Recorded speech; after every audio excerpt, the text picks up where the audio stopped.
Okay,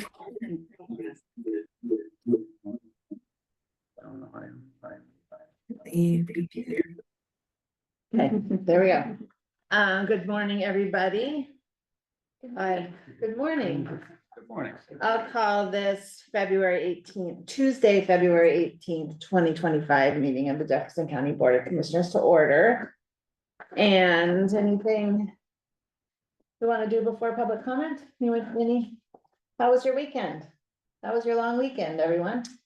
Excellent. Yeah, pretty chill. I'm remodeling a mother-in-law apartment in the house, getting it ready for a new person. And then Awesome. took the kids to a movie, so that's Awesome. a little bit of fun, a little bit of work. Sounds good. Okay, so as we do every Monday morning or Tuesdays when that happens, we open our meeting with public comment. And the chambers are empty today, so if anyone who is with us online would like to make a public comment, please use the raise hand button at the bottom of your Zoom screen. And we'll bring you over. Sorry, I still have this little cough. And over Ed, and then that's Shelley Yarnell, SY. Unless somebody else decided to be SY. And anyone else, Tom Tiersch as well. Get you all lined up and we'll start with Ed. So Ed, when you get unmuted. There we go. Can you hear me okay?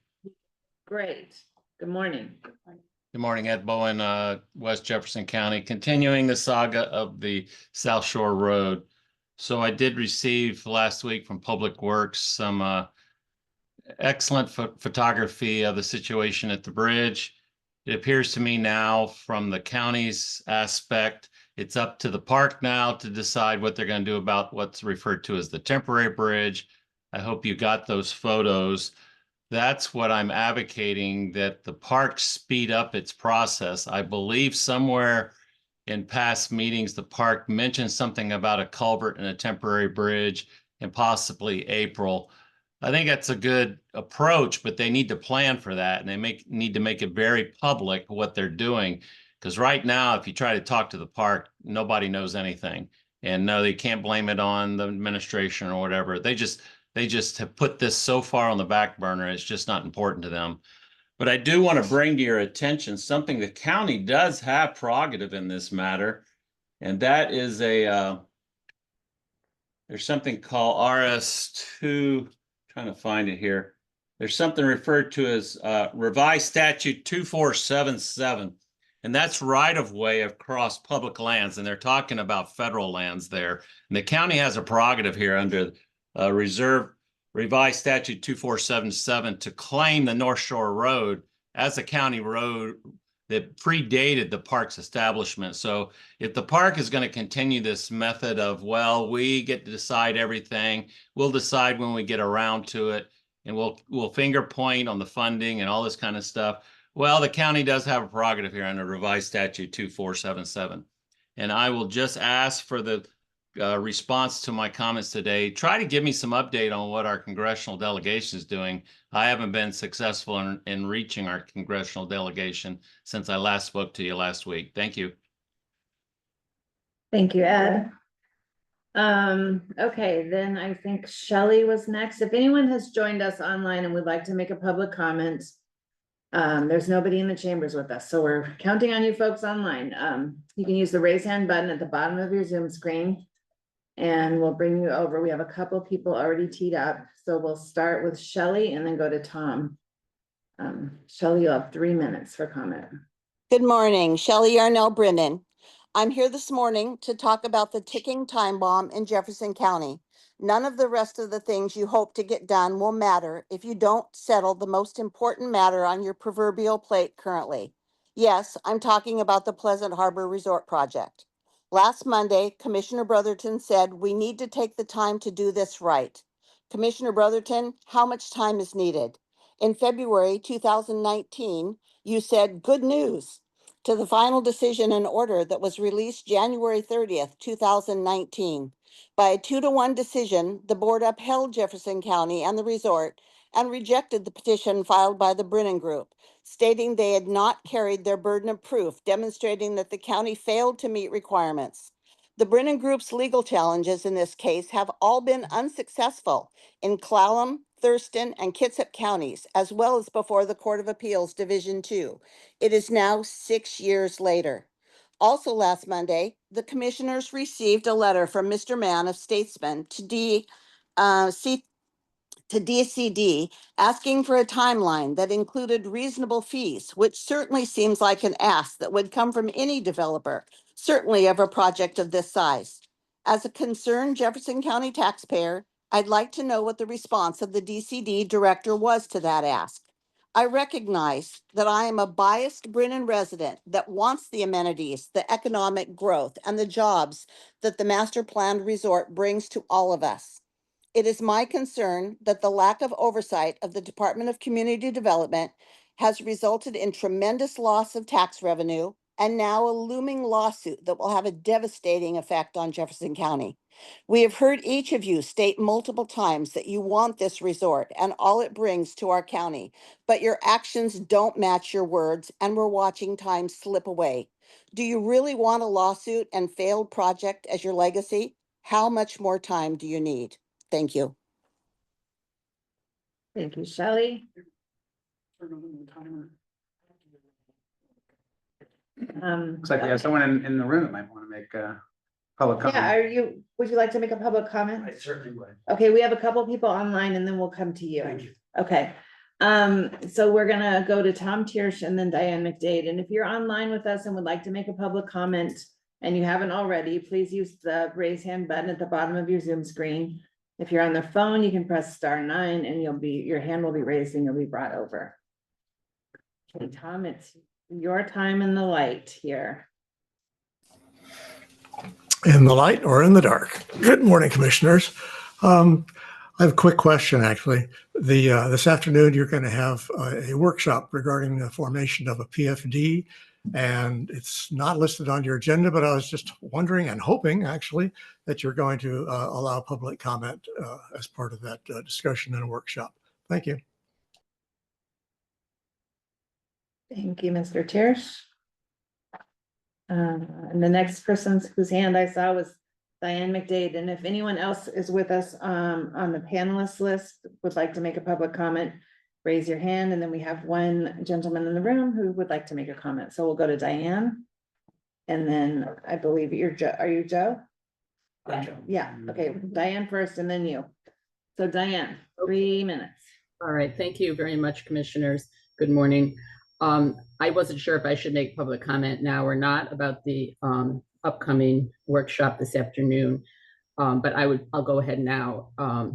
I just wanted to take a step back and thank all of you and all of the members of the Healthier Together Task Force who this last summer of 24 worked for several months. They began meeting on May 9th and they didn't finish until August. We had a meeting, a joint meeting you attended with the Port Townsend City Council in September.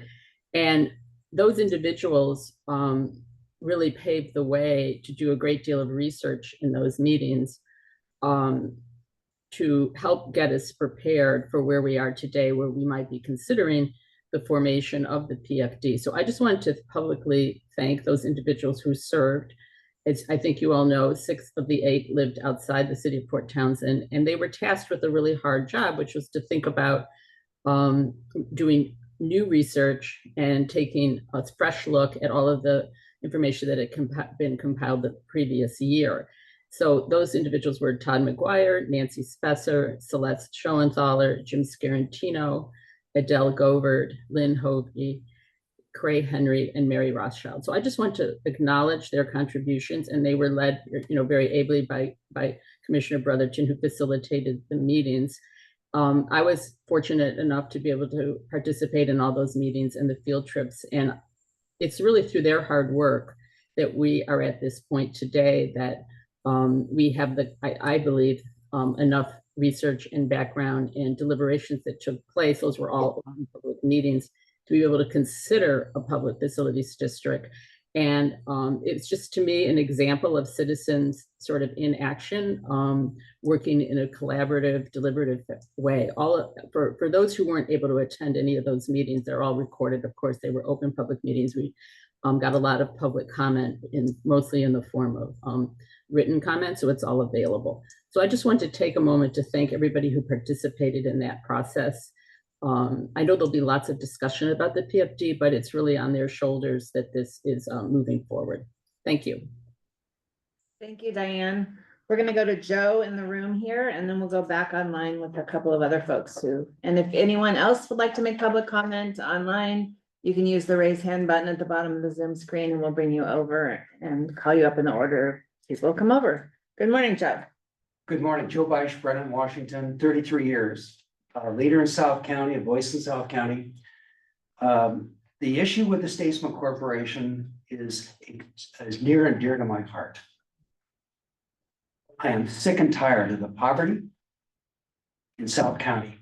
I've been there 33 years. Between Joy and I, we have over half that time on the school board. 90% of my kids in Brennan School qualify for free and reduced meals. They live in poverty. We need this project to go forward. Please, leadership of Jefferson County, do whatever you can do to see your way to get this thing done. We need the work. I was at this community center meeting with Tammy Courtney yesterday on one of the other projects we were working on in Brennan. And there was a couple outside in this old, dilapidated, probably early 1980s pickup truck, dirty clothes, probably in their late 30s, early 40s. I'm tired of seeing this. These are my neighbors. I gave them a $5 bill to buy a gallon of gas to get back from Brennan to the Lazy Sea. This is serious. Please, leadership of Jefferson County, get this done. I trust that you can do it. Thank you. Thank you, Joe. Okay, we'll go to Julia and then Jim online. Julia, you have 3 minutes for public comment. Good morning. I live in Heidi's district. So we survived I survived COVID, so I sort of disappeared for a while, but my organization survived the cold spell and am grateful to Jefferson County Health for reimbursing whatever extra hours we have and stuff like that, extra supplies. And I know that the shelter is very full, because I was serving a meal there last night, and they definitely need more people offering meals. So you guys, I hope you do that if you haven't. Let's see what else I want to say. I also wanted to say that the Winter Welcoming Center at this moment is the only organization offering vouchers for showers, and showers at Y are the only showers available to the unsheltered. So it is, I don't know that that's sustainable for us to keep doing it. I'm doing it. I'm also doing a fundraiser, a GoFundMe on Facebook to try to support it. But, that's not really a way to offer services. And so I'm just asking for help from the county to give the health department more money to do showers, or to help us figure out what the solution to this is. Dirty people, disposable clothing, diseases that come from all that is not the answer. Thank you. Have a good day. Thank you, Julia, and thank you for all that you do, and we're glad that you're better. COVID's not a fun adventure. That was also thank you to your health system. I Slovak. Awesome. Okay. Now Jim Friedman, you have 3 minutes for comment. Good morning, everyone. Jim Friedman from Quilcene. I just want to, so I'm speaking in regards to the Public Facilities District formation, and I just wanted to remind everyone that the city of Pasco in Washington State formed a Public Facilities District 20 years ago, and they're still talking about a pool, and there's a lot of expenses and things that go along with the Public Facilities District.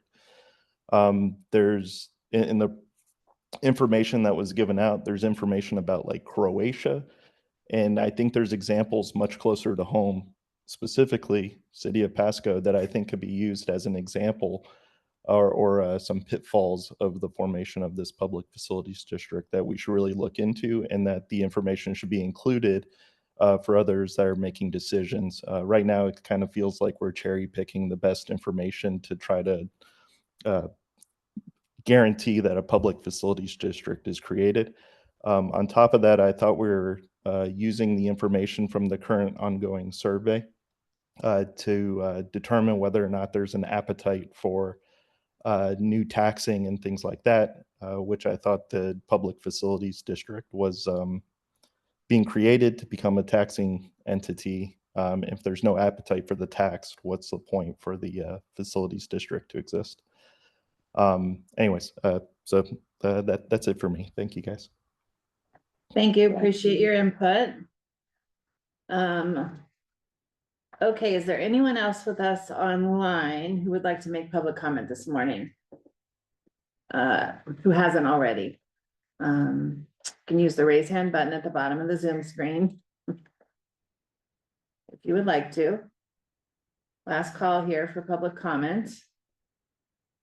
Not seeing any other hands go up, so I will close public comment, and as we always do, we can respond. And I can start off because Ed Bowen wanted a little bit of an update on as to what kind of progress we're making on the road situation. So as I've said before, the county road fund does not have funding to do this approximately $1.2 million in repairs on the 2 roads. So we've been working with both the federal delegation and their staff and the National Park Service, but also WashDOT to understand what emergency funds might be available. And our legislative delegation has all been looped into this process. And I would thank Adam Birnbaum, who's on the Transportation Committee, for leaning in hard on this one. And over the last week, our staff sent a memo to our our regional engineer, basically outlining the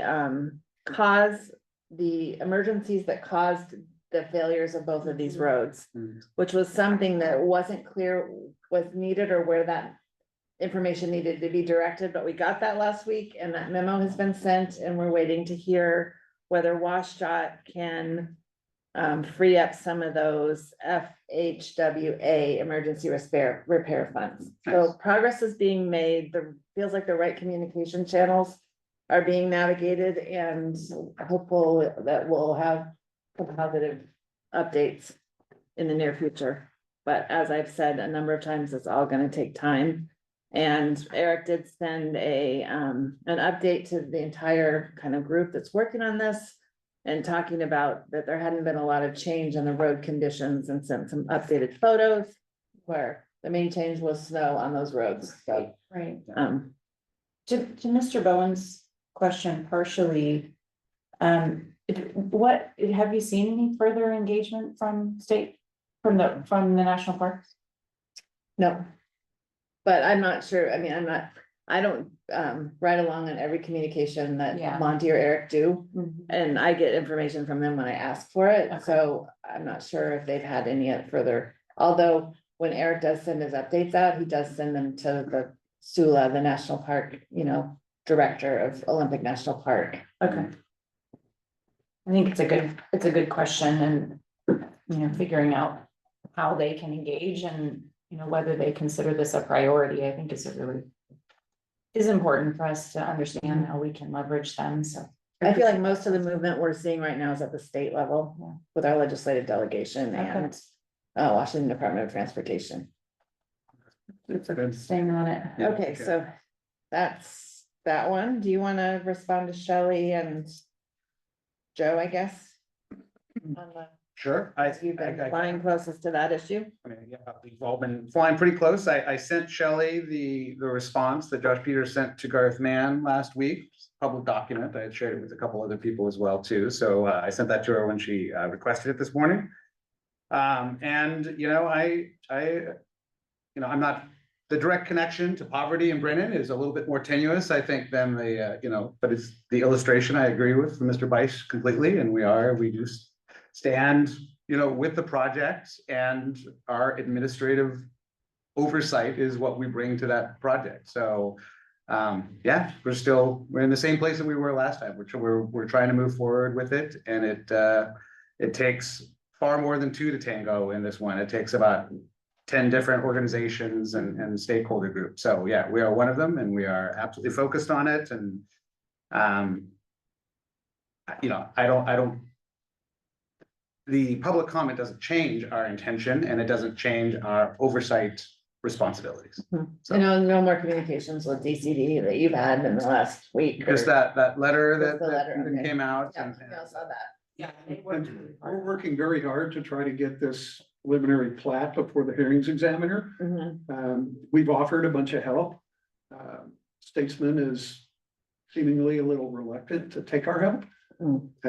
And so whatever they want to submit, if it's substandard, they may lose.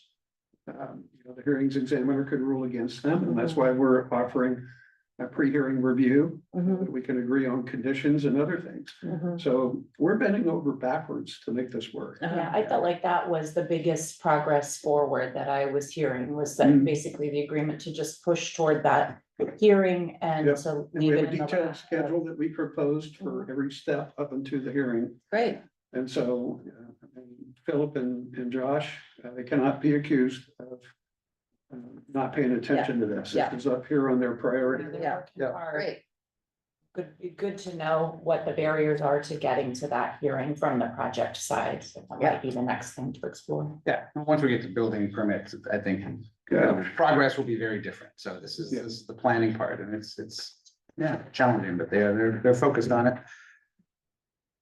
I guess as someone new to this, sort of the overview of this project, it's been really helpful for me to hear from the public about, you know, to have Mr. Beisch come and, you know, to really hear that perspective. Mhm. It's, you know, from this seat, it's often hard to gauge what is the public perception of these projects, and I've just heard so much about the legal opposition. So it's really great to hear from residents Yeah. about what they care about and Yeah. whether they want this to Totally. move forward, Cool. because that drives us, right? Mhm. I've appreciated So that. we those work for. comments. Yeah. Yeah, that's what we work. I would just say, I'm happy to add to Tom Tierce's comment, I'm happy to add a public comment to, after we Yeah, discuss the PFD this afternoon. I think that's a great idea. Okay, done. I want to lift up, some of the gratitude that was shared today.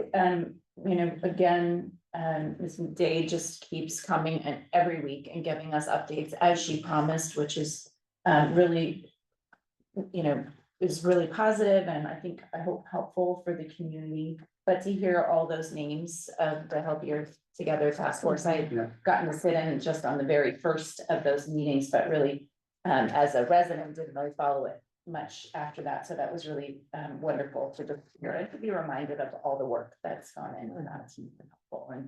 And lots of gratitude to Ms. Cochran as well. The vouchers for the showers, I think is something we do need to kind of explore and see, both those and laundry vouchers. I think maybe in the housing fund board might be something that we can make sure to bring as topics. Yeah. So I appreciate her continuing to bring that forward. And to Mr. Friedman, the examples are good ones, and I actually really agree that the use of the survey just to really address appetite, I think will be really good information, and I hope that we get to fold that into this decision. So I appreciated him bringing those comments forward. Great. Anything else from public comment this morning? sure. Oh, Julie and the shelter meals. I mean, I'm happy to. Oh, yeah, split let's sign up another- another one.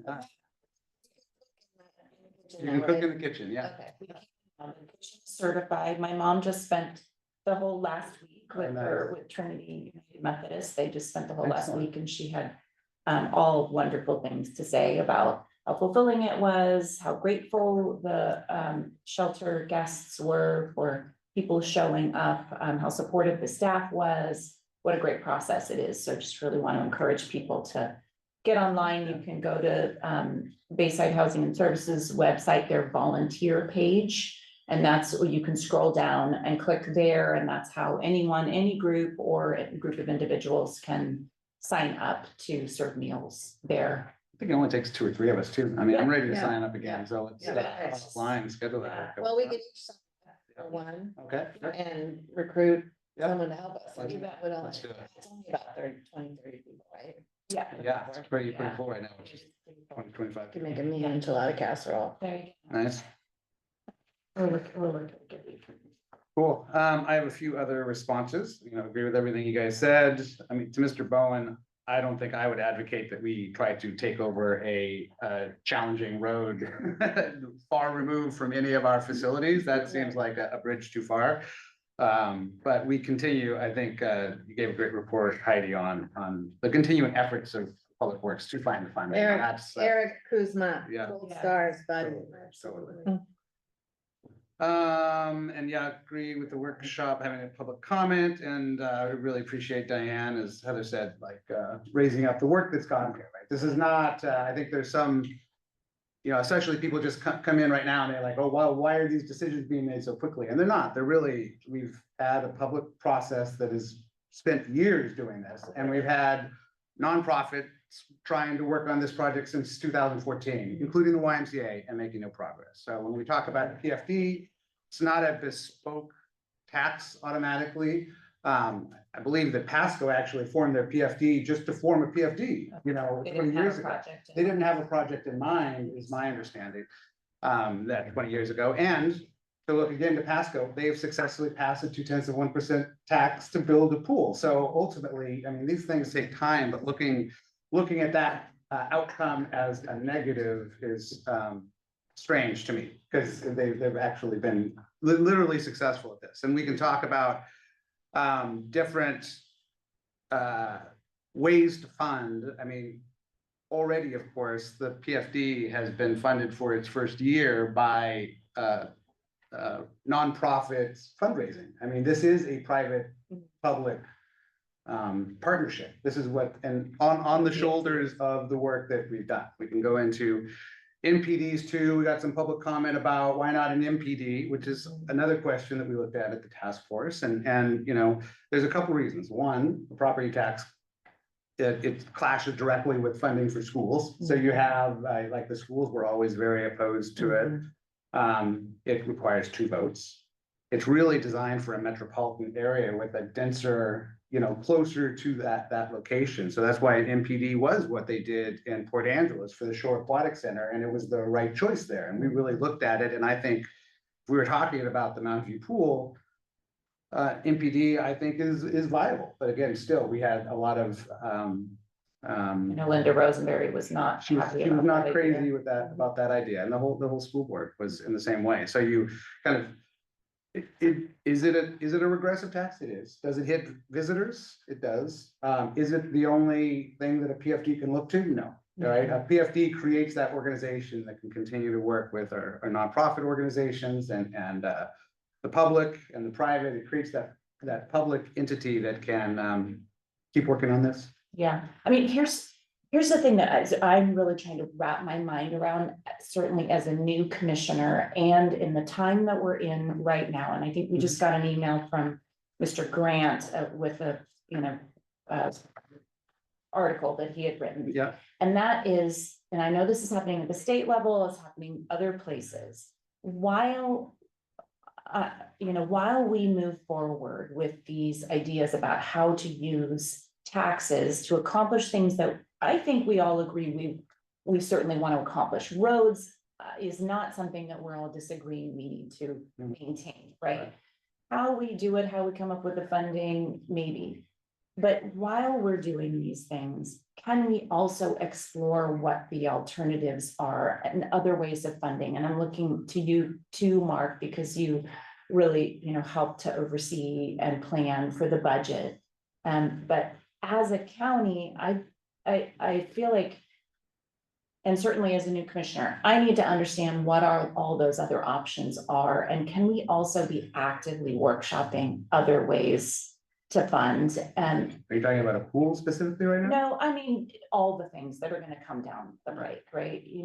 And I think what I'm hearing from residents is this sort of general and specific fear that all that's coming is more and more and more taxes, and that's the only tool we're gonna look to, and it's never gonna end.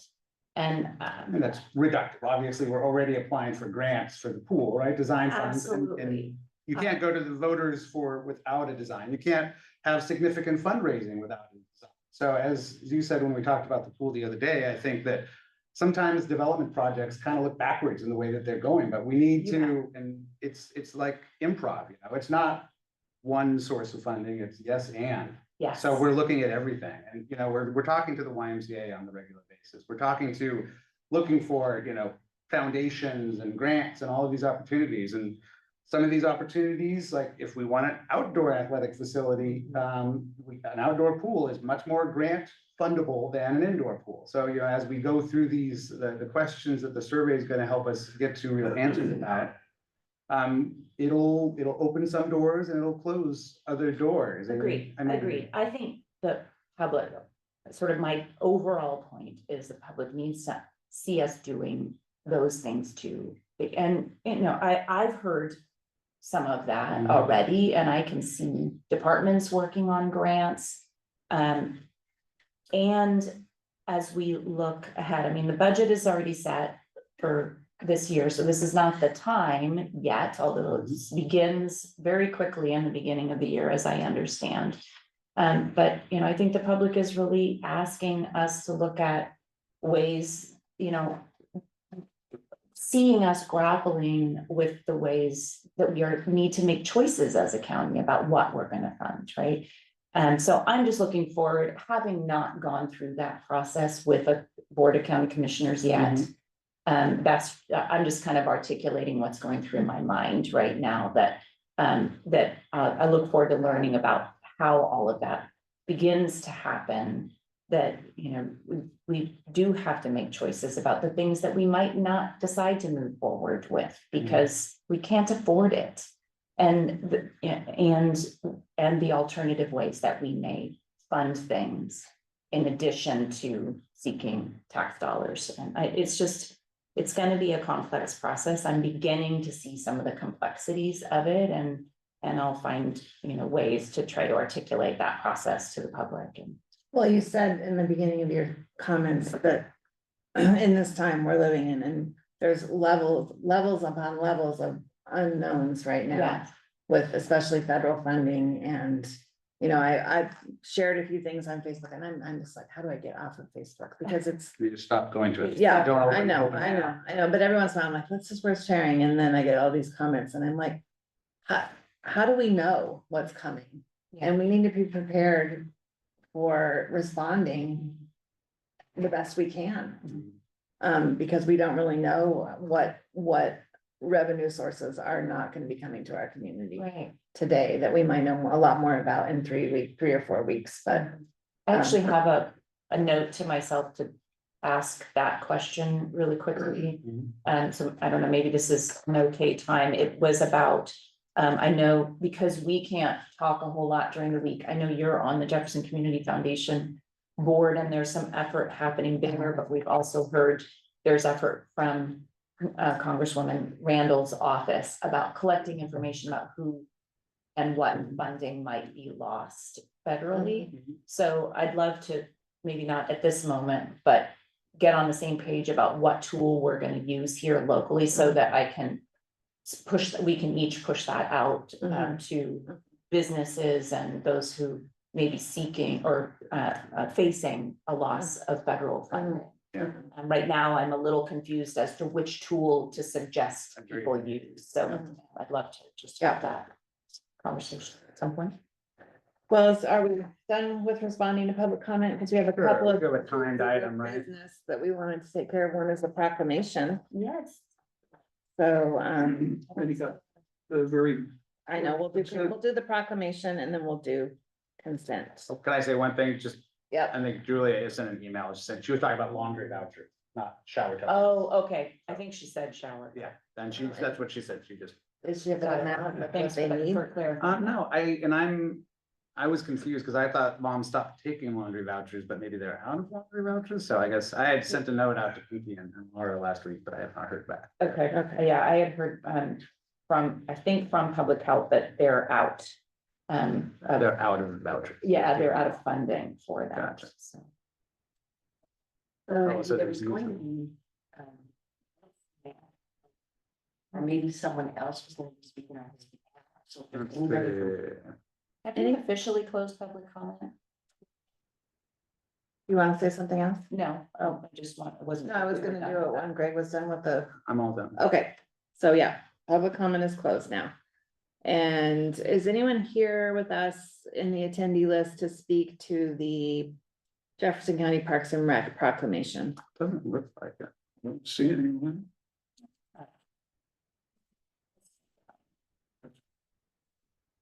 Well, I'm, as the commissioner that sits on Parks and Rec, I'm happy to, hold up a piece of information that was shared at our last Parks and Rec meeting, and it's included here in one of the whereases, but that over the course of 2024, Parks and Rec volunteers donated 5,522 hours, which is the equivalent of over 2.5 full-time equivalent employees. So, and, you know, we talked about how, our very active recreation program had been managed by one staff person, Chris Macklin, for years and years and years. Yeah.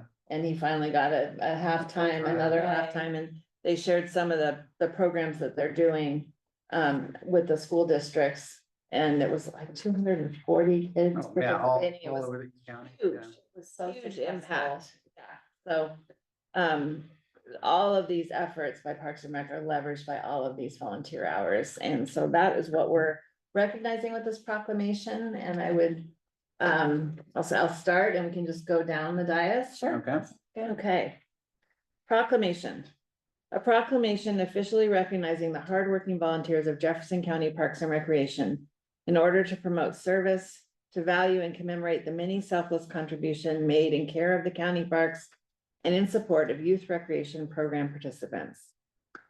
Whereas Jefferson County, Washington operates 22 parks on 1,100 acres and provides recreational sports leagues, the Port Townsend Recreation Center, summer camps, and specialized classes and events. And Whereas Parks and Recreation would not function without volunteer service, and whereas volunteer services include coaching youth sports, rec center programming, youth summer camps, park maintenance, construction of park amenities, live on-site park caretakers, trail construction and maintenance, landscape gardening, habitat restoration, advisory board membership, and whereas the county recognizes that volunteerism builds community, promotes the economy, improves mental and physical health, and benefits the natural environment. And whereas in 2024, Parks and Recreation volunteers donated 5,522 hours, the equivalent of 2.55 full-time employees. And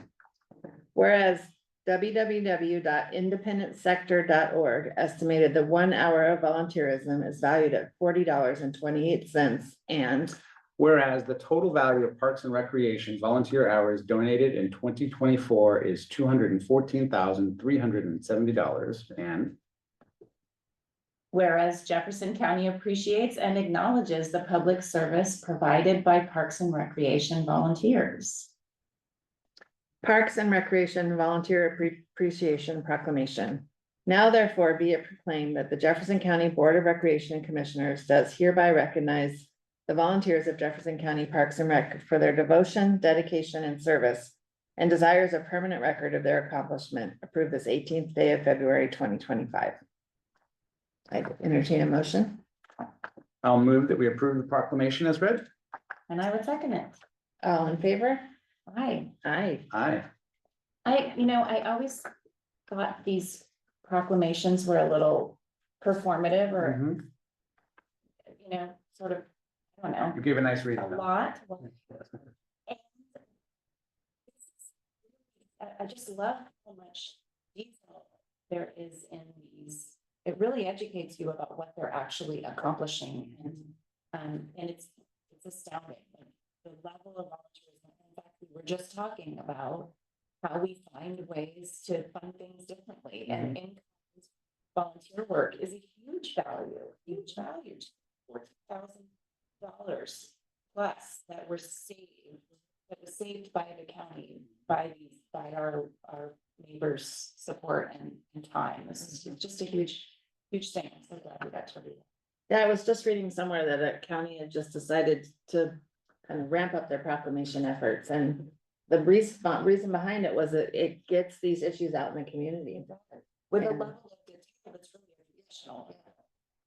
I remember in the beginning, oh my God, proclamation, all the proclamation. But now I feel like it really is a way to get the basic important information out to the community Absolutely. in an efficient way. Yeah.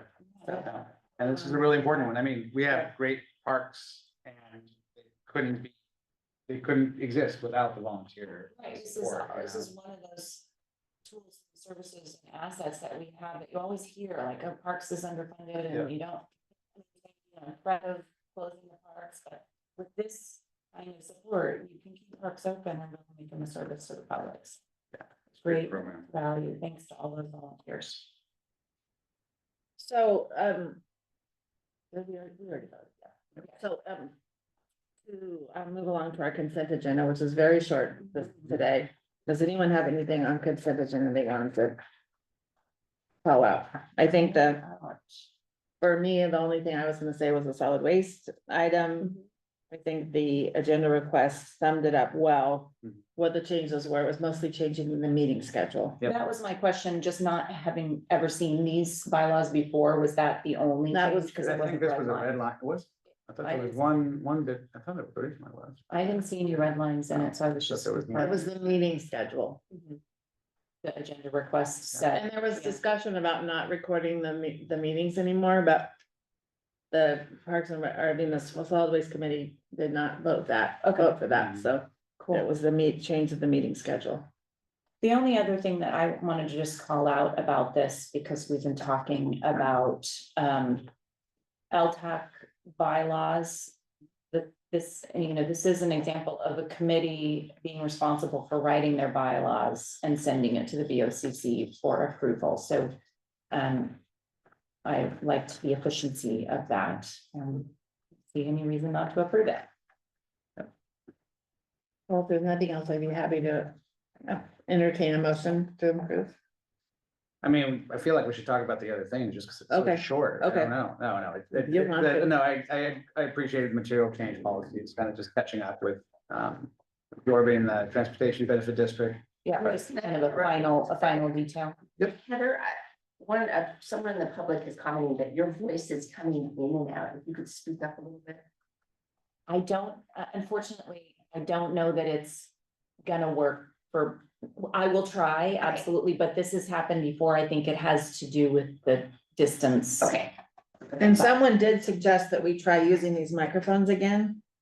But I don't know if that can work with our system. We're looking at it and we're Okay. trying, we're actually back to our old owl camera today with the extra microphone taken off because it was very different performance. Yeah. So we continue to workshop this and we're gonna work with AV Capture again to bring the microphones online. So- Yeah, it might help, I mean, just because I think part of the problem is that camera, or that the owl is actually furthest from me. Yep, So, I don't know. We if can move it if when we take a break. Centralize it, yeah, it might help for people to hear, but I will try to be consistent. But I think I am actually speaking at mostly the same tone of voice, so I'll try. Thank you for the comment. Material change policy just seems like one of those last details that we've already kind of brought through. And good to get that T crossed. So I would make a motion to approve the consent agenda I'll for second. today. All in favor of approving the consent agenda? Aye. Aye. Okay. Now, we get some fun stuff. Willie's with us. Willie, we'd love to hear about the work plan for 2025 for emergency management. Thank you for having me. I appreciate it. I sent my presentation to Wendy and Mark real quick if and Mark's on the screen. already. What it is. So for folks watching, I'm Willie Bennett. I'm the director for the Department of Emergency Management here for Jefferson County. This is my 2025 work plan. Take two. Thank you for rescheduling me and getting a little better late than never. If you can hit the next slide. I would like to try to start off with a little bit of an education. You two have seen this before. This is an incident command system organization, and the incident command system is the general language of first responders. So it's how we organize, it's how we plan, and it's how we operate. And this is used on everything from small single family fires all the way up to, you know, the COVID response, Hurricane Katrina, etc. So this is the organizational structure that whenever a firefighter from California goes to the East Coast, they all use this organizational structure. So it's plug and play, it's modular, and it's really adaptable to different disaster responses. So next slide. So we've actually organized our department by the incident command system to, you know, practice like we play kind of on a daily basis. And this is the DEM staff based on that incident command system concept. You have myself, the director, and our department is actually predominantly 4 part-time clerk hires that are all really great. We have Kathy Kevler, our information officer, Dave Cody, our BOCC supervisor, and our operations person. Brad Brooks is actually our newest clerk hire. He's been here for about 1.5 years now. He's our planning coordinator. And then John Ebner, who's been here about 15 years and is our longest tenured in the department, he's logistics. Like I said, those are 4 federally funded grant folks. So like everything federally funded these days, we're keeping a close eye on what that situation is. They're through the State Emergency Management Division, grants that are then funded by the state has been very communicative and supportive, and it's business as usual on all of those fronts for now. But again, keeping a very close eye on that situation. Last but certainly not least, we have Elena Berry. She is our 2nd full-time staff person. She joined us last year. She primarily works in administration and finance, but primarily in the volunteer coordination role.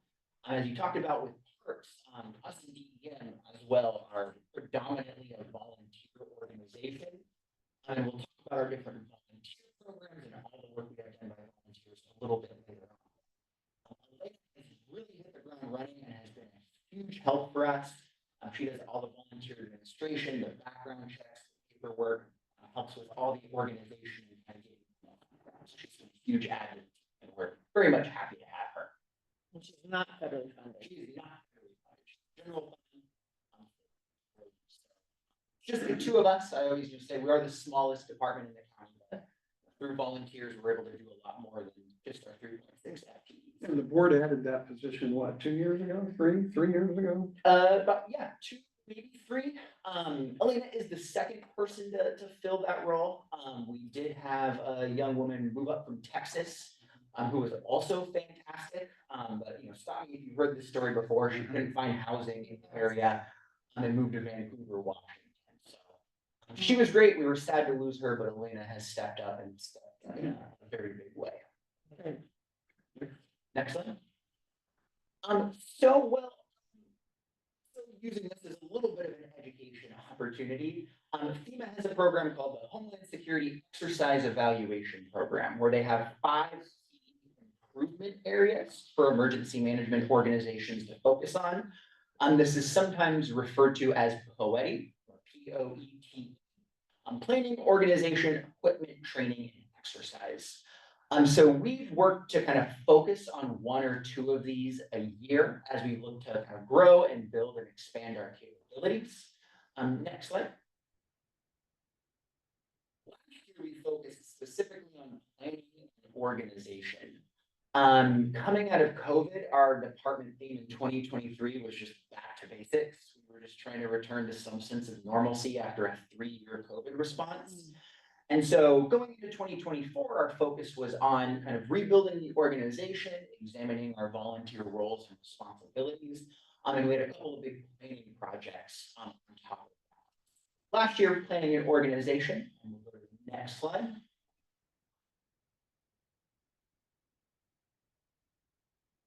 So some of our accomplishments for 2024, like I said, we had 3 big planning projects over the course of the year, some that extended years prior.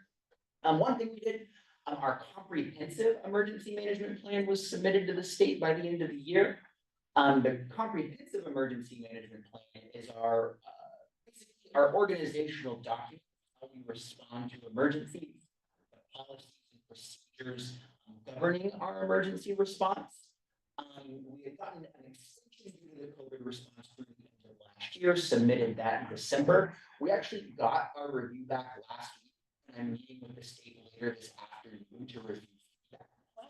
The state endeavors for jurisdictions to get about a 75% score on their CEMP. We got a 76, so target and an extra 1%. So we're going to meet with them later this afternoon, and then that will come before you in a couple of weeks. We submitted the hazard mitigation plan to the state and FEMA review. We're expecting approval on that. We worked through the last few details. That's been a multi-year process. Getting that through is just like with the CEMP, we did that entirely in-house. Very excited to have that done. We're expecting approval. We'll have that to our, not just the board, but all our participating jurisdictions by March. I know no one is more excited about that than Mark. Talk about funding. Our partners, when they submit for certain types of grants, if we don't have that plan in place, approved, and in current form, we're not eligible to apply for certain grants. And so that's why Willie tapped me on the shoulder, and because week after week, it's like, well. Yeah, and that's where we have 20 plus participating jurisdictions in that plan. That is a over 1,000-page document. We started near the end of the COVID response, and so that has been a long time coming. I will say to the board commissioners who are here, we're not doing that plan in-house ever again. That was a long and difficult process. We'll be happy to have done, and then we'll be good for 5 years. I'm sorry, I might have lost track. Are you talking about the local emergency planning? Hazard mitigation. You're still on Bullet hazard. 2. Okay, great. Bullet 2, sorry about that. Now, if he doesn't do it in-house, the board's gonna have to find resources to pay an outside A consultant. consultant. Yeah. Yeah, that's what I heard in that.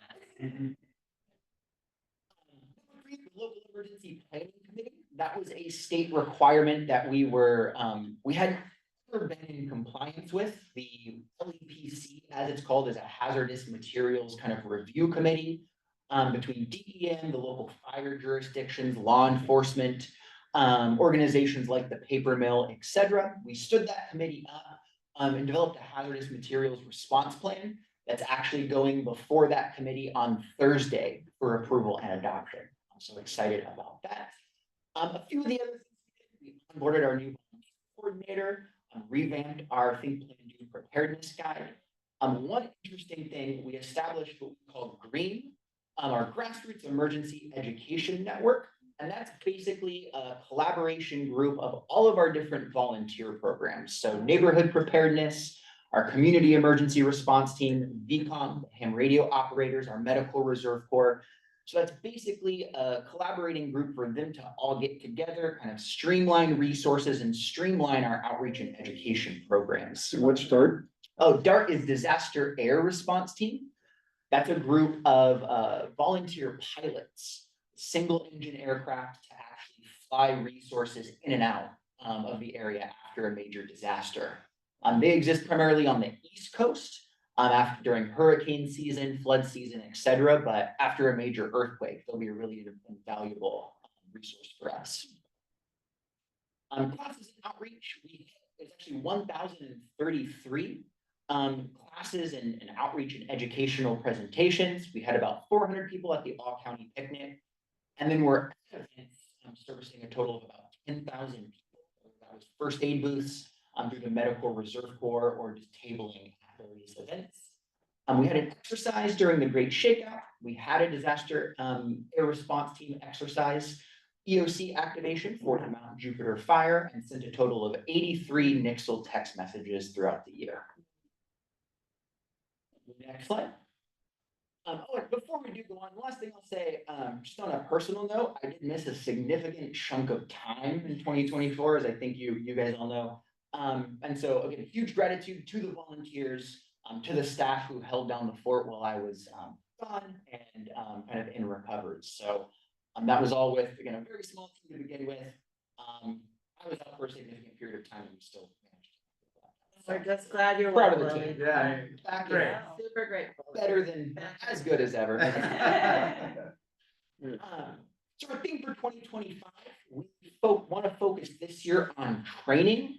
I always kind of say that during a disaster, folks think they're going to rise to the occasion when in reality, you sink to your level of training. You fall back on muscle memory and what you know. So training is going to be our primary focus for 2025. So these are all of our different volunteer groups that consist of that green team I mentioned earlier. Everything from IMT stands for Incident Management Team. Those are EOC volunteers who would actually participate in emergency response with us. We have our new Medical Reserve Corps that was stood up during COVID, our amateur radio operators, disaster air response team, etc. My overarching kind of mission to them was just to put on one community outreach presentation a month.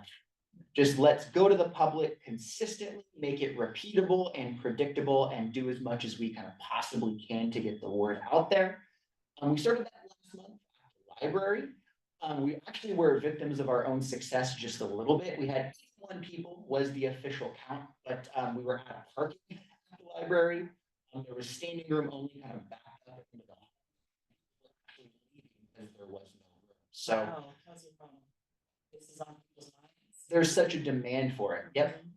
And so our next presentation is this Thursday. And we've talked to you a little bit about maybe the commissioners attending or a commissioner at some point. Next quarter, we are going to expand the programming just a little bit to have 2 presentations. So one in the afternoon, one in the evening. So folks that work during the day, or if someone doesn't want to drive at night, they have a few different options. I think you can go to the next slide.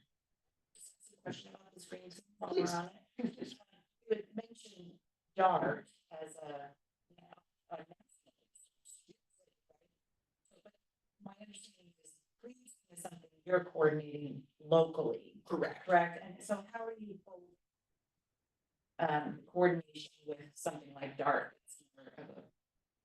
Or are you just providing information about what they do at these presentations, or are you actually having them engage in some way? Well, that's actually a little bit, there is a national organization, but there's no national coordinating organization. Okay. The Medical Reserve Corps, for example, that is a FEMA recognized organization, and we are FEMA recognized here locally. But we have volunteers who serve in those roles as coordinators here locally for our programs who are represented.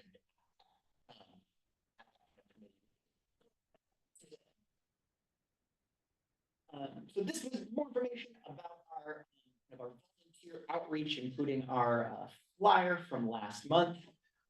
In Green Team, we're streamlining our resources and trying to plan together as our volunteer team. One thing we found, I think leading up to this was all our volunteer teams were operating, they were working really hard, but they were a little bit siloed. So I think this is really kind of bringing them together a little bit better.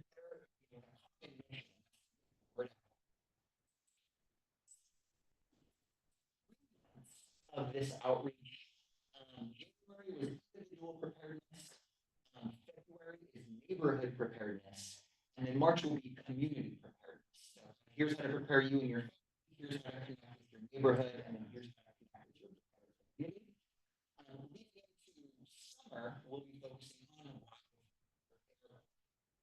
partnering with Jefferson Fire and Rescue, etc. to deliver some of the messages. Where this goes, we're kind of 1 quarter at a time as we refine our programming approach.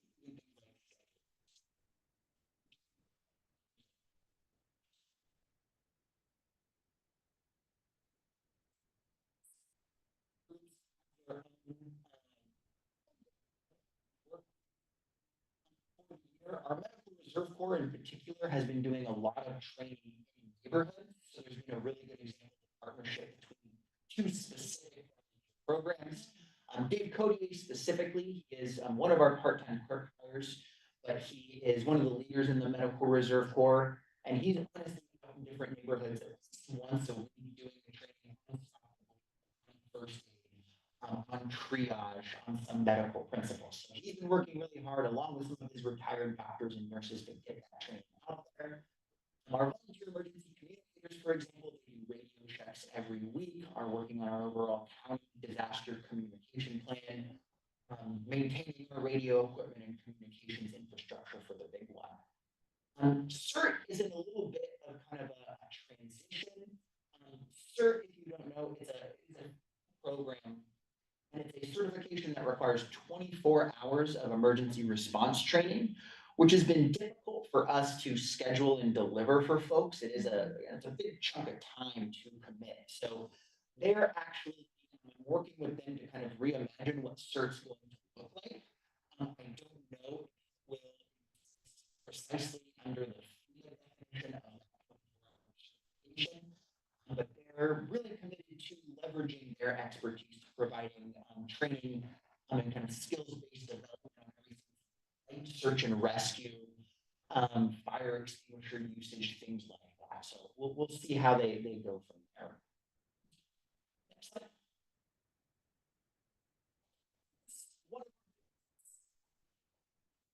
Will hear the support from Mark and Yuval. We have we're providing some more support that we're going to be getting from the Production Alliance to reimagine this a little bit. We had a strategic plan on where the picnic needs to go to really improve and develop. So that strategic planning process is underway, and you should be hearing some more about a new format.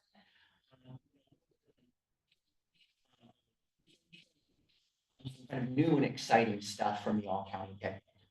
I think right now we're targeting a date in late June, so the timing will be a little bit different. But not only more support from our partners during the planning process as well. Jeff, the P have all been great. So we're very excited to see where this takes us. But this is our largest outreach event of the year. In years past, we've gotten about 1,000 people to come through kind of during its peak. Last year, kind of a late location change mixed things up pretty significantly for us, and we had about 400.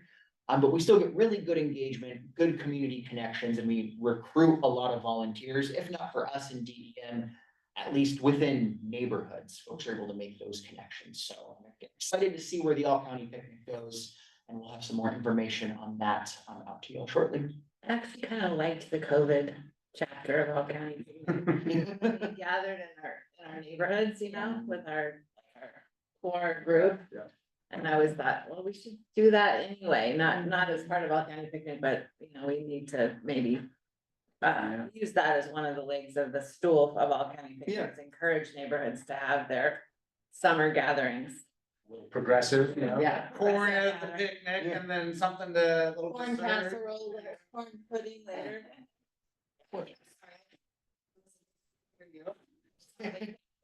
Move the micro out. Should I move a little closer to this? Or speak at the podium, I don't know.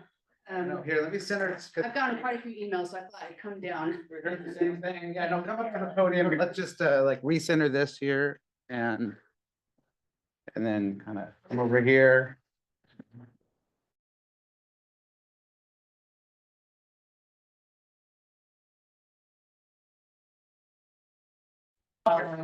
Sure.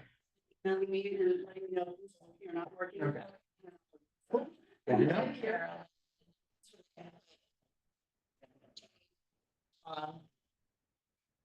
Yeah, apologies for that. My voice is usually carries pretty well too.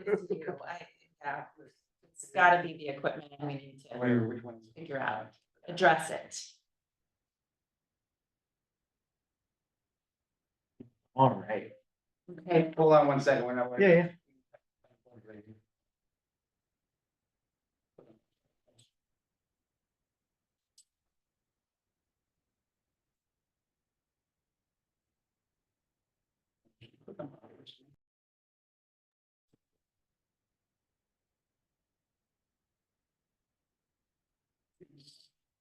Yeah.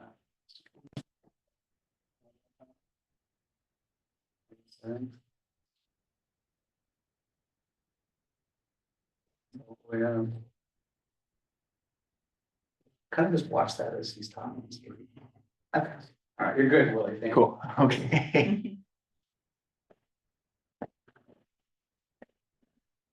You can bring me back up, Mark, and go to the next slide.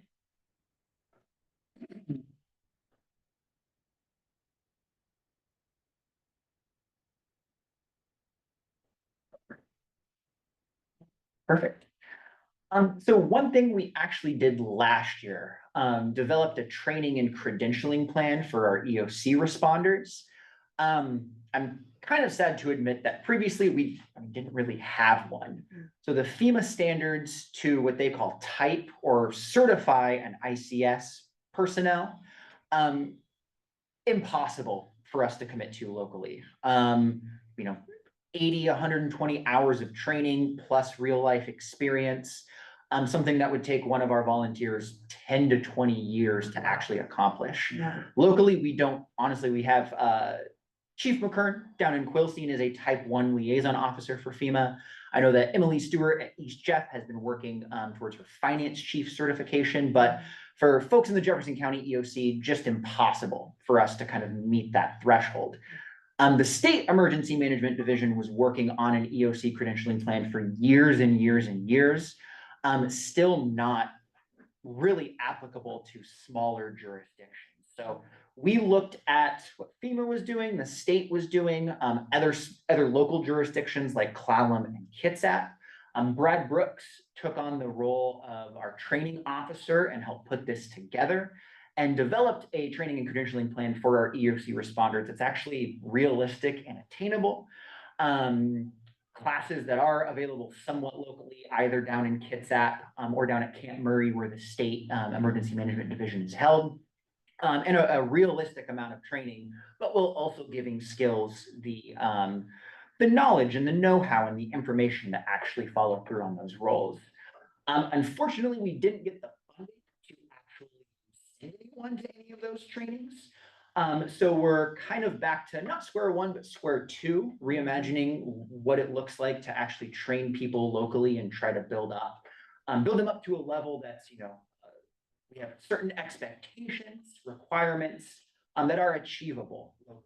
So Brad did receive his FEMA instructor certification 2 weeks ago, so he will be able to deliver some classes locally. But we're taking another look at the plan to kind of determine what implementation is going to look like. Because if we're not able to actually send folks out of the area, it's incredibly difficult to get a lot of the classes here locally.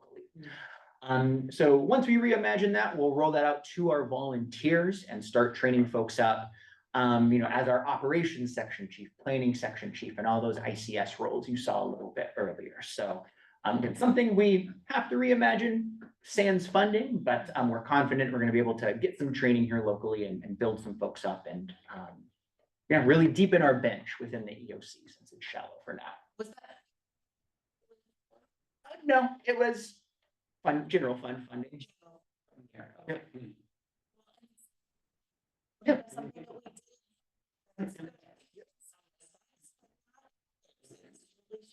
Emergency response.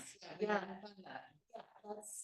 That's tricky. They got another staff member, Yeah, right. Something. Years ago. South County deputy, that's partially why Yeah. this is different. Good for people to see what's being weighed Always a and the give and choices take. that are being made, right? So Yeah.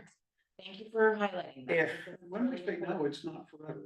I know, and I'm always understanding, because if everything's a priority, nothing is a priority.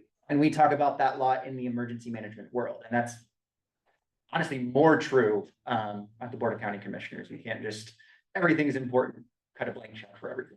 I think it's really important for people to really listen to the choices that are being made, right?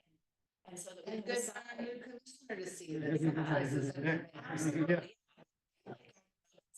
Just looking for ways to highlight it, right? This is, sorry for taking. No. This is really important for the public to understand. Here's this very, very important thing. To make a decision to say, not this year, but thank you for bringing it forward, because Well, it's usually clearly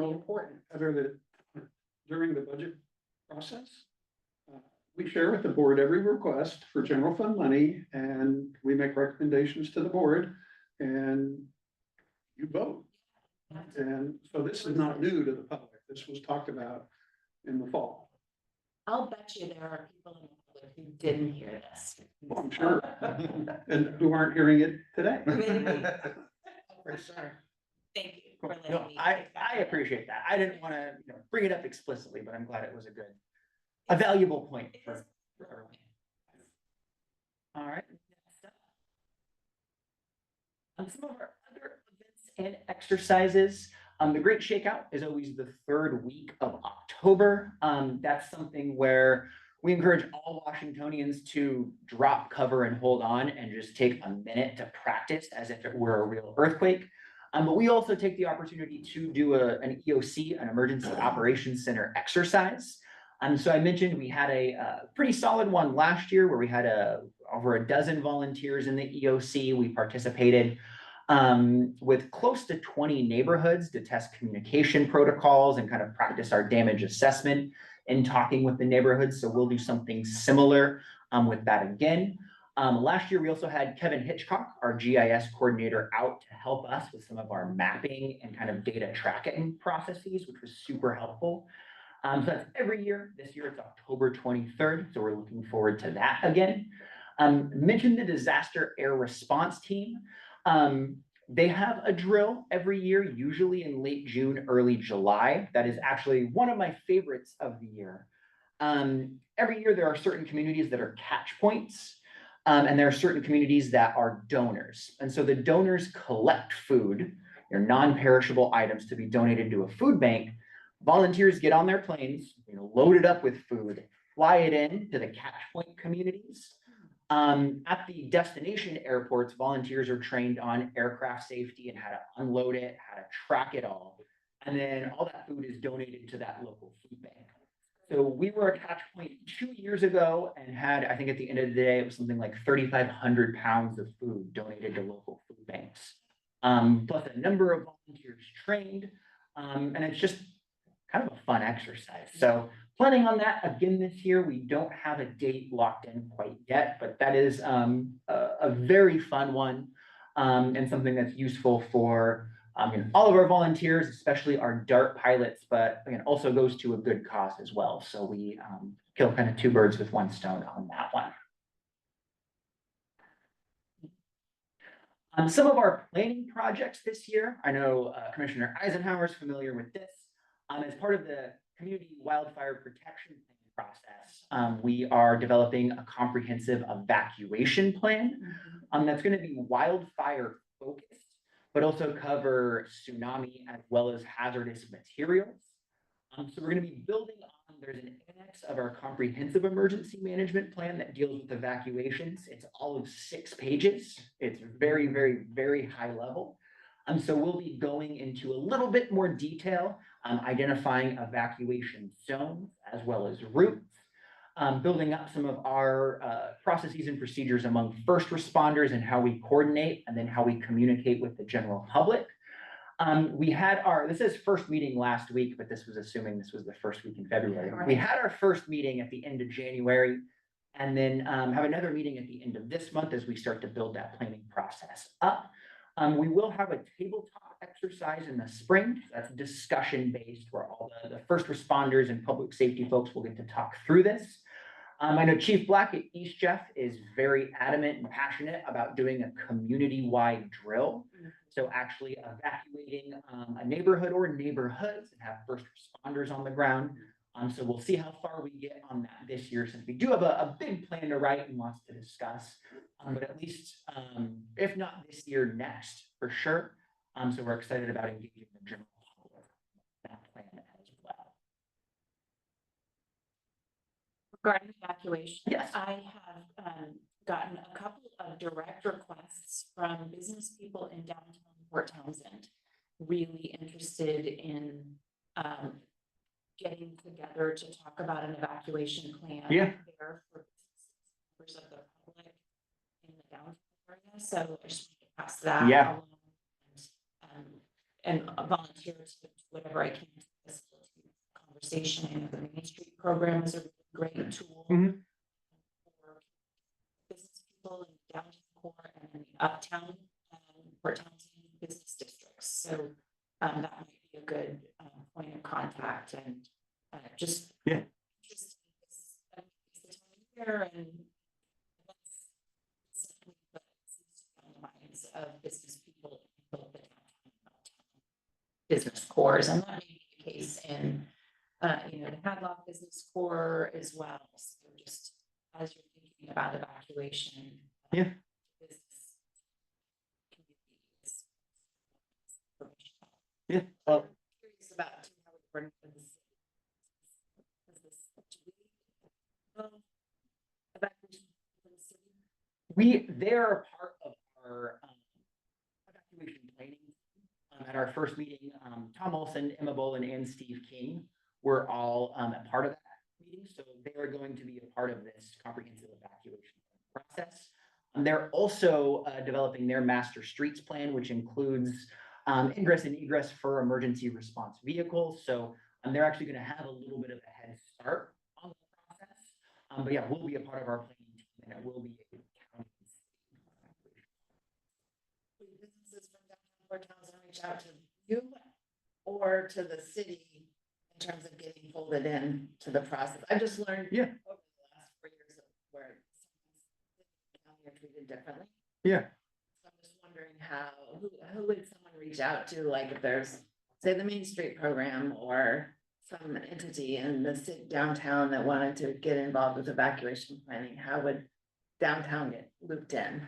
I would say, reach out to me first, especially since we're leading the comprehensive evacuation plan process. Okay, that coordination. Yes.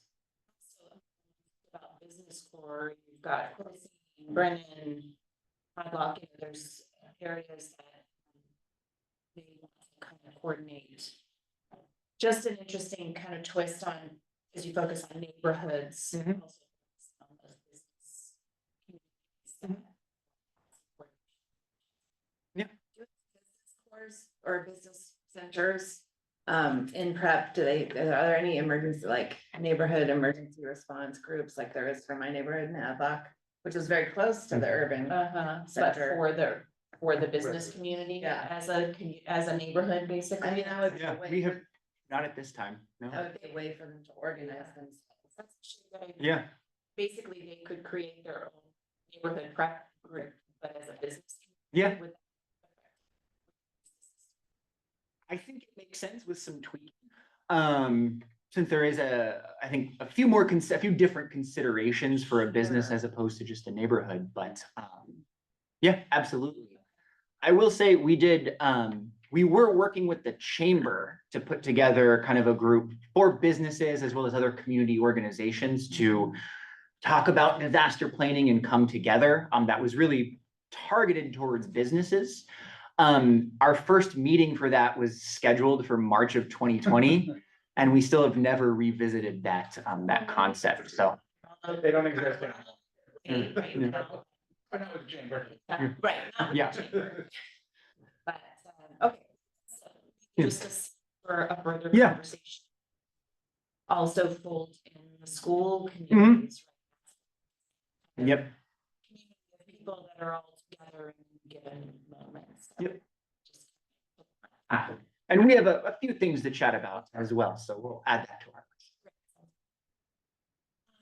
Our next big planning project, Emergency Operations Center is divided into 21 what's called emergency support functions. So for example, firefighting is an emergency support function, law enforcement, hazardous materials. But one of those is actually agriculture and animals. And so that's what we're really targeting this year, especially with food security, food resiliency kind of bubbling up as a big priority for a lot of folks in the community. So this project, we have two wonderful volunteers who've been involved in the food resiliency world for quite some time, are helping to lead this, to really take a look at the county's, again, our food system, our resources in terms of food storage at food banks, restaurants, grocery stores, our farms, and how we both support those entities, but also kind of connect them Really, so after a post kind of catastrophic disaster, we can leverage those resources and really, make sure people are getting fed both today and after a catastrophe. What they're really working on right now is to develop kind of a battle book, we're calling it, of all the different resources. So who are the major players, who has what, who can we reach out to in an emergency? And then after that, start conducting a survey and kind of an analysis of our food supply, of our supply chain. Where are our weak points? And how can we connect those kind of loose ends of our food system? So this is still very much in early process. We're hoping as we conduct that survey, as we start collecting data, we're going to learn a lot more and kind of develop next action steps beyond that. I know our volunteers have some ideas in terms of some mitigation projects and some ways to kind of bolster our response capability. We need more refrigerated storage is a big issue for a lot of farms, for a lot of restaurants. Generators. A few of our local grocery stores have lost significant amounts of money losing food when the refrigeration goes out. And that's going to be a major issue after a major earthquake. We have no power. We're not going to be getting food into the county for some time. We want to preserve that food for as long as possible and make sure it gets eaten. So a pretty monumental project. We're still, we've had a few scoping meetings and they're just hitting the ground running on the resource book and the survey. But feeding folks 2, 3, 4 weeks after a catastrophic earthquake, especially with FEMA so in flux, its entire existence is in flux. So some of our other projects around food, obviously DART, one of the reasons we train and exercise that so much is their resource to get food into the county. We've worked with the Navy actually to survey local beachheads to see where they could land to offload supplies. So there are resources out there and ways that we've been planning to bring critical supplies in. But part of this is making sure we can use what we've actually got first and foremost. Very excited about that. Next slide, please. This one actually sprung up relatively recently. My initial plan around business continuity. So this is sometimes business continuity or continuity of government. How do we maintain essential services after some kind of disruptive incident? So everything from a power outage to the earthquake, etc. I had originally planned to take this year kind of preparing to kick that off next year. Sarah Melanson at Human Resources called me up and said, hey, I think we have some outstanding questions. I think we should answer sooner than later. Not just in terms of natural disaster, but with everything going on at the federal level. She really wants to move on this a little bit more quickly. So her and I are actually meeting later this week to start talking business continuity. A big proponent of this will be inputs from other departments. So the first big step in this will be surveying critical functions.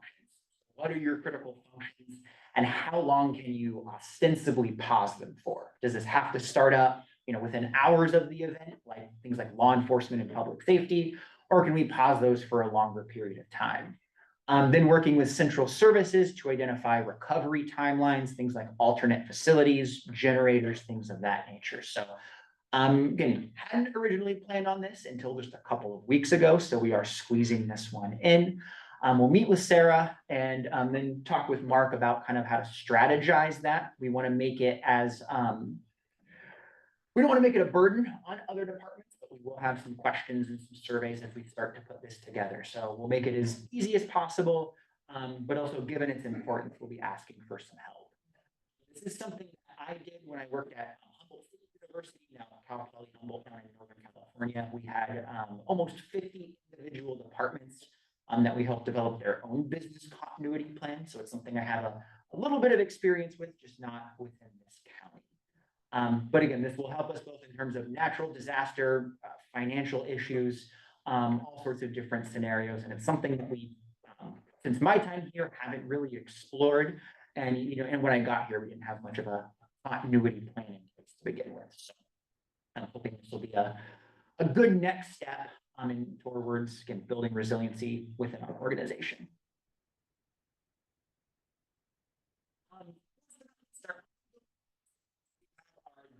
are available 24/7, 365 days a year to be ready for an EOC activation to send out emergency messaging.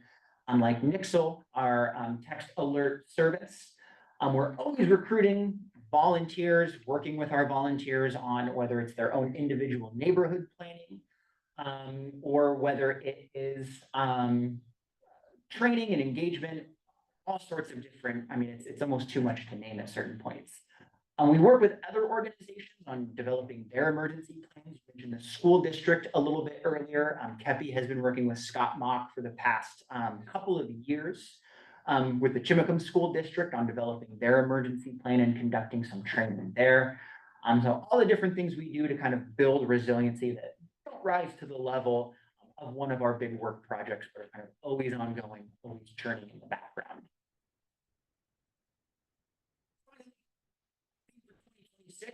We're going to do exercise on one of the last equipment. Isn't quite as important as the other four for our purposes. So our goal is to recruit an exercise coordinator as a volunteer this year. So you see we have a few exercises: the dart, the shakeout, tabletop exercise for the evacuation plan, but we want to do more full EOC activation exercises, which are a pretty substantial amount of work to plan for and train for and then facilitate. So we're hoping to recruit some additional volunteer help and hold a couple of those next year, especially after we have folks trained. So train them up this year and then actually give them some semi-real world experience in a controlled environment next year. So you'll hear more about that at my work plan briefing a year from now. Can I go back? So you said we're focusing on training this year. Yeah. But it looked mostly like planning as you were going through that. I mean, so Brad Brooks is now a FEMA instructor, FEMA authorized instructor. So he'll be doing some trainings. And can you just like highlight what are some of the other big trainings that you're looking to do this year? Yeah, our volunteer outreach, like we're kind of considering it's outreach and education, but we're considering that training. So our monthly community engagement, presentations and all of that outreach. We have our all county picnic, part of the kind of reimagining. There will be more training and skills based and interactive work there. And then last but not least, through our evacuation plan and those planning processes, there are trainings that go along with that to educate folks, specifically in terms of the evacuation plan. Although it's we're plan writing, we're exercising, a good portion of that will be some training for us as public safety and first responders to better coordinate that response. So trainings are focused, but unfortunately that I think it's more of a reflection of we can't get away from writing plans and planning than it does on our kind of lack of prioritization. Gotcha. Last year I went to the radio field day out at. Yeah. Is that part of, are they just a partner with DM or how do you coordinate with the radio guys from that green team too? Yep, they're called VCOM, Volunteer Emergency Communicator. So they're one of our core volunteer groups. They're part of the green team. Isn't John the president, Evner, or? He's not the president, but he's a longtime member and kind of our liaison to them. Yep. Yeah, that was cool. Yeah. That sounds cool. Highly recommended for a new commission. All right. Yeah. Emergency preparedness is high on my list.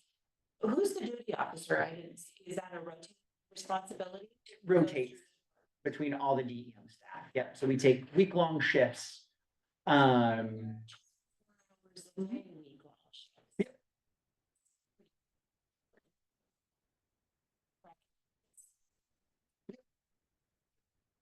We used to have pagers, but modern technology, we have an app on our phone now.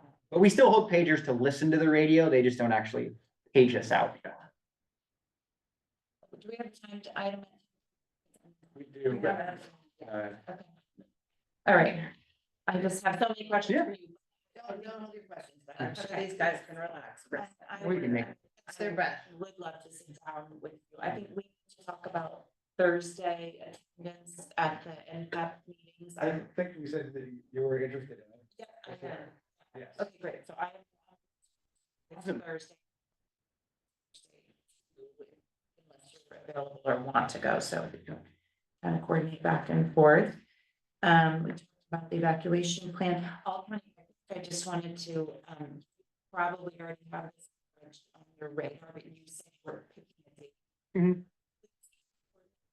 That's graduation from high school, I think on the 14th or the 16th, the last day of school is on. A senior or a freshman. So, either go after the 25th or well before. and Okay. Just a tip to. It's a really complex and busy time for parents. And everything else I'll ask you when we meet. It's a great report. Appreciate it. As always, Willie, it's great to see you. Thank you, yeah. Look Great to Great. be here. I have one super in the weeds suggestion for food resiliency. Yeah. Just because. I guess, but I have plans for from the Appropriate Technology Institute for a power-free cooler using biochar and chicken wire and drip irrigation that we could put on every farm that we need to store, and it would be volunteer effort. And Finn River has gotten all the discarded biochar from the mill, so we have all the biochar we need, and with 10 people, we could build 5 of these to see how they work. They don't keep it 42, but as a previous store owner who both has lost a lot of food with power outages and also spent a lot of time and energy prioritizing the preservation of that when you have other issues that you're dealing with in an emergency or a power outage, it'd be great to have a low power, a gap filler for that kind of emergency. Well, send me that plan. But I know Christy Kistler is one of our volunteers hoping to lead the project. So I know she already has been looking at that and has some big ideas. I think I sent her. Yep. For putting attention on food resilience, and as you know, that's something I'm gonna be working on a lot. This has gotten a chance to sit down with Christy and Shelby and really talk about this, and they would kick me if I didn't have an opportunity to just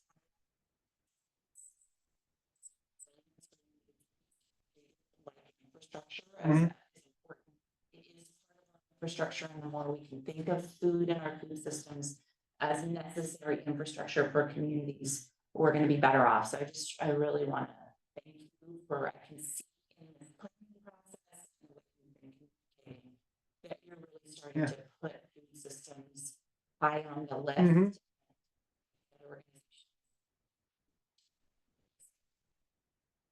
Yeah, that's something that comes up. Every conversation we have about the big one always ends up in that, well, how are we feeding people 2-3 weeks in, as we're repairing infrastructure, as we're coordinating to kind of restore some sense of normalcy. People have to eat. So that and water is an important part of that conversation for us as well. Security is going to be our primary focus on that for this year. That's great. First. Thanks, Willie. Thank you. Appreciate it. Working my side. Yeah, thanks for not funding the training.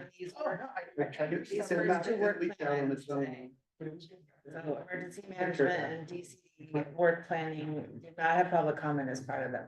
But I would say if those who are raising their hands, if this is bringing stuff up for you, please put it into an email to BOCC, because this is really helpful as you're thinking about it, to give us your feedback on these really important issues. Mostly it's just because of a matter of time, because we're already over for our next workshop. Next, guys. Workshop. Podium? Okay, I'm having some sound issues. We're getting lots of reports. You have a flash charger, or do you email it? I did. I have both. Flashlight and an email on it. I got it right here. Interesting is getting 2 copies. One's a 2 meg, one's a. One's PDF, just for the record. While you're setting that up, quick question. So do we have exactly 25 minutes, or could we go, just so we know how much to spend on each slide? We have nothing until we recess, so you have. So time for so many questions. We can talk all day. Or at least sometimes they're really important. here. Good question, Josh. All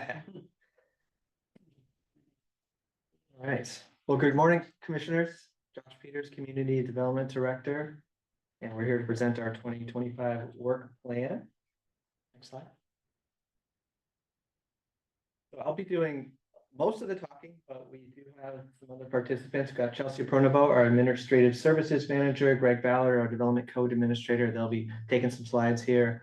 Phil Cecere, our Building Official Fire Marshal, is in another engagement. He's actually participating as part of a panel that DNR has for the WUI mapping, Wildland Urban Interface mapping under Senate Bill, whatever that is, 6120, whatever, I don't remember the acronym, sorry, that number. But anyway, we asked to be part of the panel and got invited, so he's doing that today. So we have some information, but he did want me to tell you that if you want a workshop on any building team related issues, Office of the Fire Marshal related issues, then we can always come back. Okay.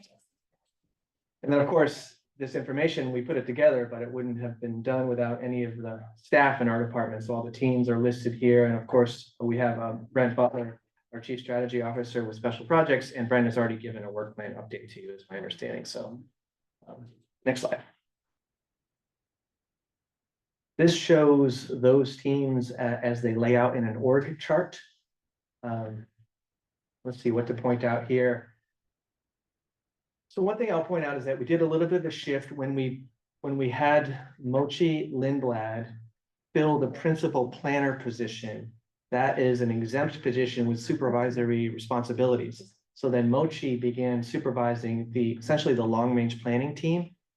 I was supervising the long range planning team before, as well as the code compliance coordinator. But now in the org chart, I'm just supervising the managers in TCD. So Mochi has helped out significantly by directly supervising those folks, although we work very closely together on the policy issues. I spend most of my time, aside from kind of running the overall department, on the planning and policy side, the long range planning side, because we have such good managers running the other teams. So that's any questions, just to stop for a moment here on the org chart itself. Anything that's new to you? We also put the co-compliance program under Greg Ballard under development review. There are some building related co-compliance issues, fire related issues, but a lot of them are development review, land use issues. So I just want to say congratulations and thank you, because I remember about 3 years ago when this was just kind of not an organized thing. And you came in and really brought some leadership to the department and some clear organization. And I think that is a game changer from my side. And this is what I project out into the community a lot, is that we've come a long way in my first term as a commissioner. And I really appreciate the leadership that you provided. Yeah, and that's validated by the fact that we have not lost, I think we went 9 months, we lost 13 people in a very compressed time period. And Josh comes in, and we've lost no one. That's amazing. Yeah. Okay, English You guys are stuck. well, thank you so much, Commissioner Eisenhower, for that thought. Recognize it, because I remember being stressed out about it and getting a mountain of phone calls every day Oh, yeah. about issues, and there's a level of this organization says it all. I appreciate that. And of course, it wouldn't be possible without the Without- team and yeah. without the management staff here. So, And I'm. right. Well, we made it possible, commissioners, by funding it. Yeah. Right. Thank you. Okay, I'm gonna hand it over to Chelsea for this next slide. Chelsea Pronovo, Administrative Services Manager. This is just the permit center. So this is our front office staff who answers the phones, emails, does permit intakes, issues over the counter permits, things like that. So this is just a brief overview. In 2024, I had help desk helped me pull some numbers. We have 3 main front office staff, and they fielded 22,000 phone calls. Those are incoming and outgoing. But each person's doing 30 a day or so, give or take. They also, between our 2 group inboxes, we have one for planning and one for our DCD front staff. They managed 8,900 emails. So they are a very high volume of customer interaction. We issued in 2024, we issued 170 over-the-counter permits. Those are things like a propane stove, or just really quick, easy. We do one inspection, one and done. We had 250 building permit intakes for residential buildings, commercial buildings, and built without permits applications. And then total 608 permit intakes. That includes all permit types, decks, roofs, solar installations, over the counter, everything. We have our permit center coordinator who completed 27 public record requests. Those are just ones, Ken has trained her up now where she can fully take a public record request from start to finish. So those are only the ones in the GovQA system. On top of that, any customer requests, email, phone calls, she's also fielding those public record requests. Wow. And then I also want to point out that doesn't include, Ken will still assign people additional public record requests in different departments that are not her area of expertise, planning, things like that. We received our, got approved for the paper to digital grant award. And what that is helping us do is finalize getting our planning side of our department into our EPL system. So Mochi Lindblad, and we have a consultant who are working to create reports that we can build into there. That's helping fund that. It's helping fund some of our technology, some Microsoft Surface Pros for our fire marshal and building inspecting team. And what else do we have? Our customer service, our customer self-service portal, phase 1. So customers can now create accounts and go in and see permits they've applied for under their name. We have a few permit runners who can, Aaron, our permit center coordinator, is helping combine all of these contacts. So our permit runners who work with us can go in, log in and see all the permits they've applied for. We also are making the permit documents available online. So when you apply, you can go see those all digitally. And there is currently a permit tracker available where somebody can click on reports, go and see all the current permits that the RBLDs, CBLDs, BWAPs that we're working on and where they are in the queue.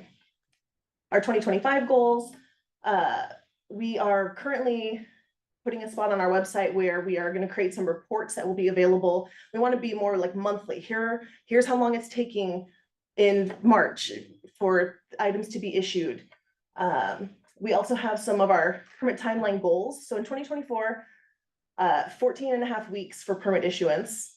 And that was an improvement over 2023, which was 18.3 weeks. I just arbitrarily picked September 1st to today, and we've issued 65 permits since then, averaging 62.4 days. So we're definitely moving in a positive direction. Ideally, I would like it, 60 days from application to issuance. So that's what we're working on right now. There's a connectivity summit coming up in March that we are participating in. We have our planning technician, Emily, who's going to go there. We're presenting.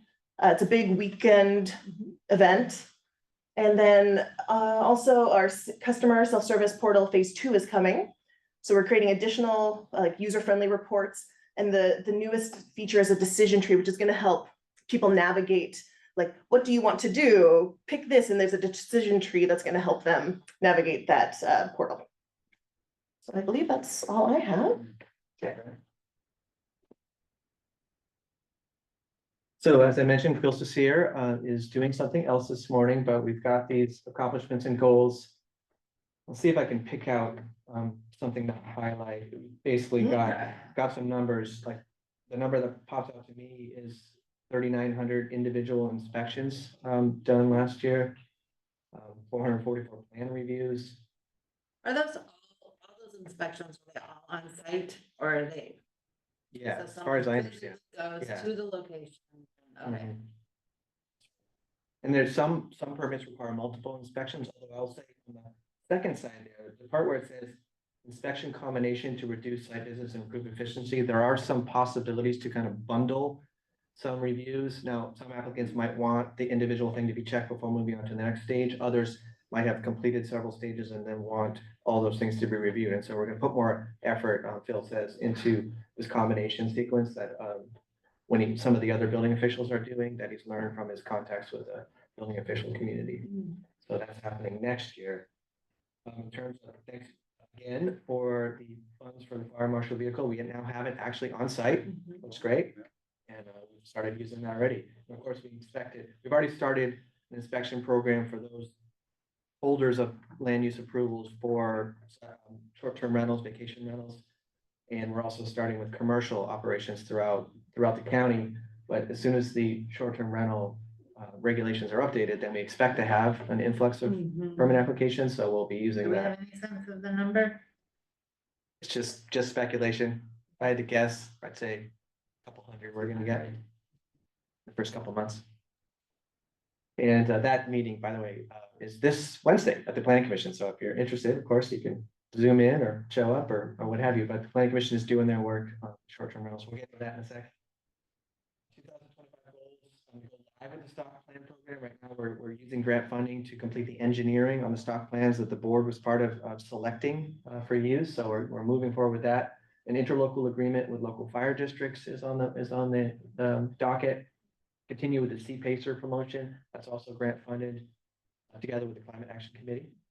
And now that we have a deputy fire marshal, we're taking more ownership and looking more closely at the whole 911 program, including private road, driveway access standards, road naming, addressing, the whole package. So it's coming under the deputy fire marshal's wing, although of course we have administrative staff working out on that as well.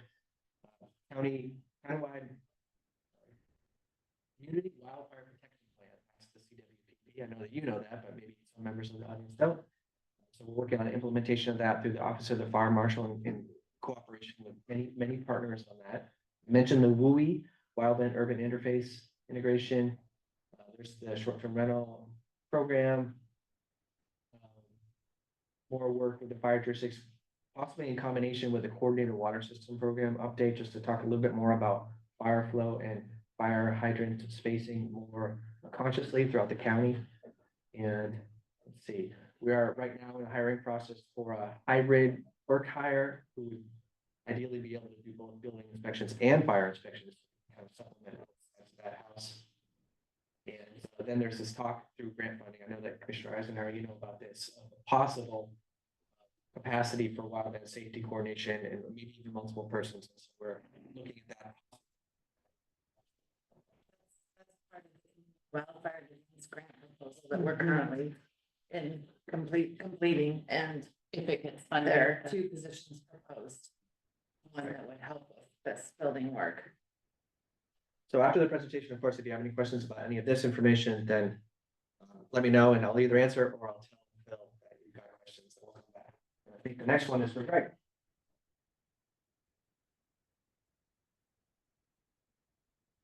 Yeah, I'm Greg Ballard, the Development Code Administrator, and I'm pretty proud of what we've accomplished. For example, in 2024, we had about 350 SDRs. Your consultant did about 190 of them. Right now, Emily's doing the standalone site development reviews for bare vacant land. She's doing in about a month, and she's also preparing. They're a lot more thorough now. We've basically eliminated all the ambiguity. We basically, if we think there's a stream, we verify there's a stream, so we're not kicking the can down the road. She's also doing the developable area map, and so like a lot of the ones the consultants did were not very thorough and didn't have a really good map. So we've made them a lot better than they are. Since we had our staff, we've signed off on about 230 building permits, which is pretty good. We've also streamlined our processes. When we started, we didn't really, we had to come up with how to do a site development review, how to do a legal lot of record, how to efficiently do the shoreline, stormwater, resource setbacks. And so we basically came up with new procedures so we can actually do permits a lot quicker and more thoroughly. We also changed 1840 to make it more thorough, and we the SEPA process, now we can do it in 1 step instead of 2. And so there was a lot of 3s, type 3 permits, we bumped to 2s. The code compliance is not a very fun, and it's pretty challenging. So Nikki's and I work on that all the time. We've done about 30 of those, either like stop work orders, voluntary compliance, or notice of voluntary, where we've had them signed. And so we have a priority system. And so on each of those cases, we decide, is this 1 high priority or 3 not a high priority? And then we work on the ones that we decide. And if I say it's high priority, then that's the ones we work on. If I say it's low priority, then she gets to it when she gets to it. So it works out pretty good. And what's our backlog on code compliance currently? I mean, she has lots of cases, but there's not a backlog on things that we think are high priority. Okay. So that's a pretty neat system. I guess what I want for goals is, Go to the next slide, Mark. one of my goals is to basically have it so that you can see everything online. Right now, you can't really see what's going on with a permit. Is like you'll click on the permit and there's no documents. You have to go separately into Laserfiche. And so what we're trying to do now is we're going to have these like 15 templates for every single one of our permit types. And so the planners will update their status. Like when they get a case, they're going to write the description, the detailed description, they're going to put the location. And then when they do the notice of app or notice of completeness, it'll generate that form for you. And we're going to have, we've already got like the appeal language approved by the prosecuting attorney and Mochi. So we're going to always have the right language for type 1, 2, and 3 and type 1, 2, and 3 shoreline cases, because it's different. And people were like using the wrong language and then it gets you in trouble. And so it's going to be a pretty nice system where when you say notice of completeness or I need additional information, it's just going to generate that form for you. And so the added benefit of that is, that way the planners will make sure that they update their process. And so the people can see exactly where in the process that they're at. Yes. And so, like I was at Alum, I did like 400 permits and I kept the status and update. You could click on each of my permits and just see the important documents. So I'm envisioning on each permit, you would see like the application, the notice of app, the notice of completeness, any reports, and then the approval. So you'll know exactly what's happening in that permit right from the website. You can click and go permits and see it, and you'll see those 5 or 6 important documents. If you want more documents, you could get it through Laserfiche, or they could be available another place, but it'll be so people know what's going on. Will that connected to GIS? That's often where I end up. Yes. So like what I do is I click on the GIS parcel and then I go under permits.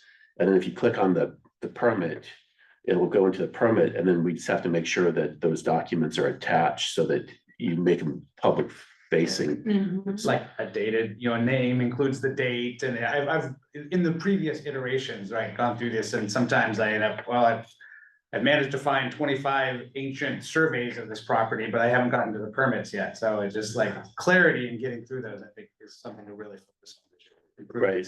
And it's like, to me, I don't think the Laserfiche is a nice system for like records, but it's not really the best way for people to actually see what's going on in the parcel. Yeah. And so this will have like, with these 5 or 6 documents that we're going to attach, you could actually see like, oh, here's the application, here's the approved site map, here's the decision, here's the notice of decision. And then it'll be clear so everybody will know what's going on with the case. Mochi and I have been working with Tom Schindler's to do these crystal reports so that that'll be generated. And so that's pretty exciting to me that you can just go online, click on a parcel, and if you're curious what your neighbor is doing, you can see what's approved and see the attached document.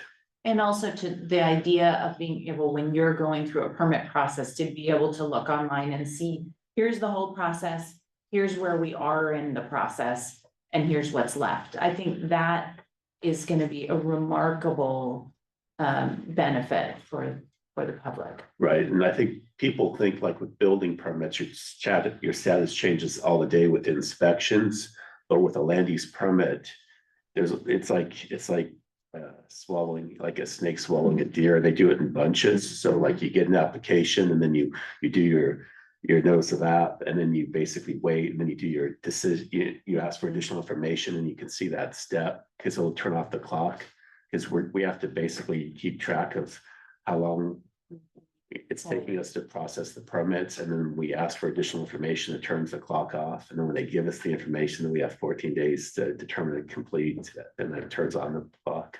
So turning on the clock's something that we're hoping to get a better handle on, and so now we have to do it manually, but it'd be nice to be able to do it by activities. Well, it's congratulations on making that's just one example of how complex this system is on your end. And so finding ways to make that clear and visible and predictable as much as possible to the public is a really challenging job. And so I just want to thank you for the work on getting clearer. And we're also doing a really good job on, like Chelsea said about the customer interaction, but like Emily, she's our front counter person, but she's also doing our SDRs. And so she's like the gatekeeper, and she'll say, oh, you're going to do a full SDR. Oh, this is a limited SDR because it's infill development. We'll give that to Andy, and we can kind of streamline the process and make it sure that there's no backlogs or nobody's being overwhelmed with, permits. Lucky to have you. Thank you. And of course, that story, especially for you, Commissioner Dudley Donlett, of the transition from the older permit system to the new one is a much broader story that involves other departments like IT and health, and it's been challenging. It was, I think ultimately the system that we have now and moving forward is going to be a lot better, but in some ways it either stalled or took a step back in order to make that happen. Like, in other words, like I think what you were saying, Commissioner Brotherton, like before, the GIS was connected a little more directly. You go to the parcel map, you click on it, you get a list of permits, but then that permit system went static as of the fall of 2022. And it took a while to like reconnect and get the CSS portal going. And there's a lot more work to be done, including a potential data migration to the actual provider of the program. And that's a whole nother conversation that's way beyond just DCD. But we're doing our best and making steps every time that we can to improve the system. As we move forward, and I think that decision's been made. It's just a question of like how quickly and all the minutia that goes into it. Gradually moving that direction. The hardest things is like when you attach documents and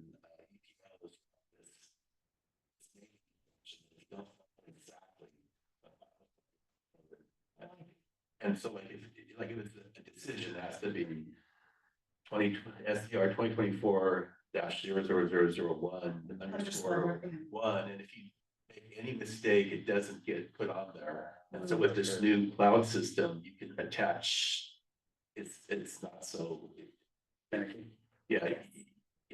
more forgiving on the cloud. And that has to do with the script between EPL and Laserfish. So if we take the Laserfish piece out, then we don't have that script issue.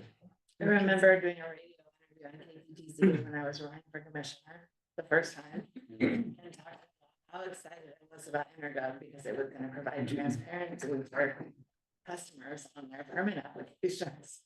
And it's been the whole last 5 years that we've been talking about this, and we're finally getting really close. I hope you're still excited.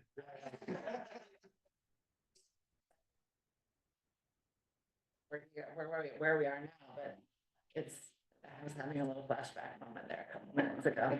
It's such a big complex system again, and I've gotten to sit in lean trainings with a couple of cohorts from DCD and really see them working through this system. So I just want to congratulate you too for using that tool and really allowing your teams to take a step back, take the 30,000, see how it's connected with all the departments, systems, and I think it's really starting to pay off. That's a hard choice to make, to take that time away and to really look at the system when you feel like all you should do is just working it out. But I think it is it's a really good leadership choice.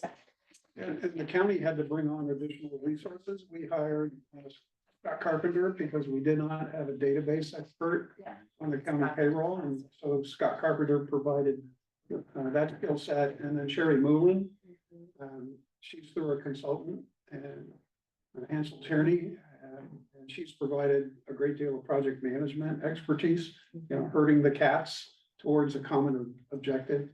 And so Once again, the commissioners investing in something to move a project along. I know there's, for the public, there's still plenty of frustration and, desire for things to look different. But I'm hopeful that they're gonna start to see all of this investment off the way I think we're starting to see it. That's exciting. Yeah, and I guess I would say that obviously we're not satisfied with where we're at, or I wouldn't say that we've got it all dialed in perfectly or anything like that. That said, though, I would say that things have been getting better, and I think the numbers show that. And when we stack ourselves up against some of our neighbors, and I hear some of the other stories from other counties, I think we're doing all right. I mean, maybe there's some counties that are running like well-oiled machines, but I do hear a lot from others that that's not really the case, even in some of the bigger counties with more resources. All right, long range planning. One of these things could be a conversation in and of itself, but I'll go through it shortly anyway. They've got two slides here. One is last year and one is this year. So If you're facing away from the, you're talking, I think that might be part of it. thank you.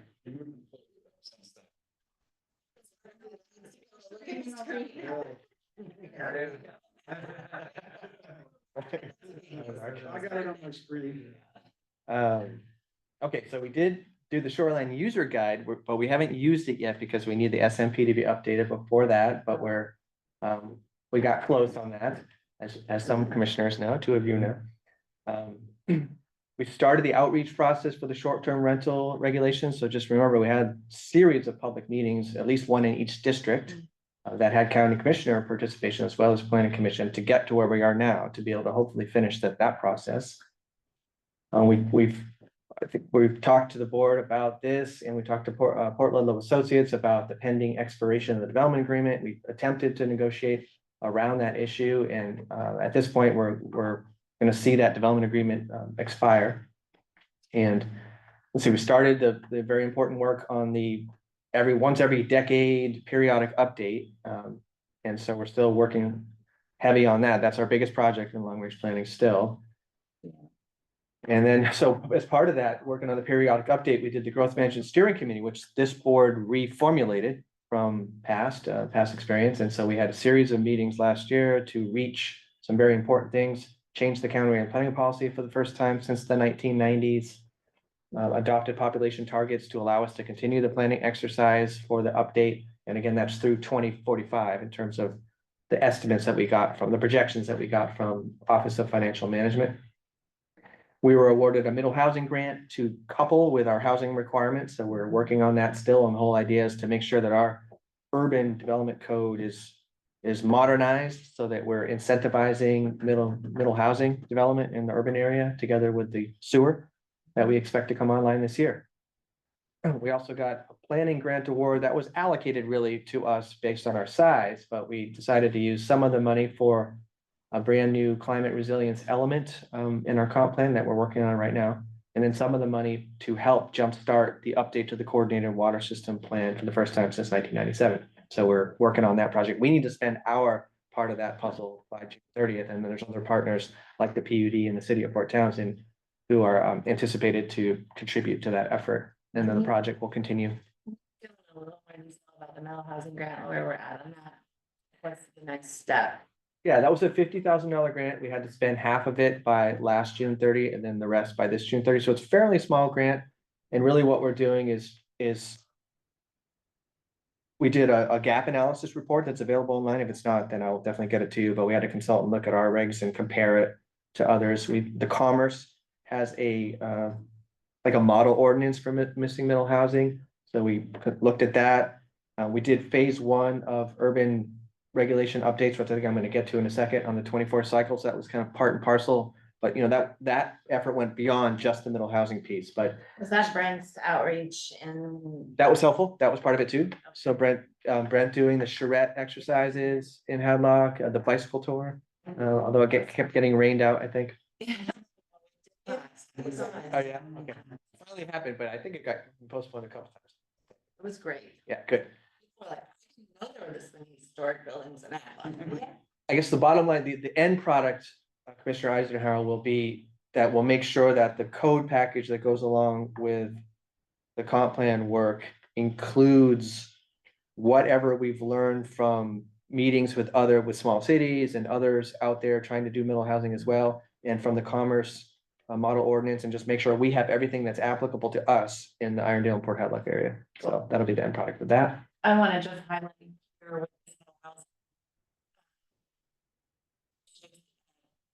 your support. The testimony that I got to provide on Senate Bill 3699 on Friday morning was very impactful. Thank you for your help. Bill that's coming through right now was a very right to go back and listen to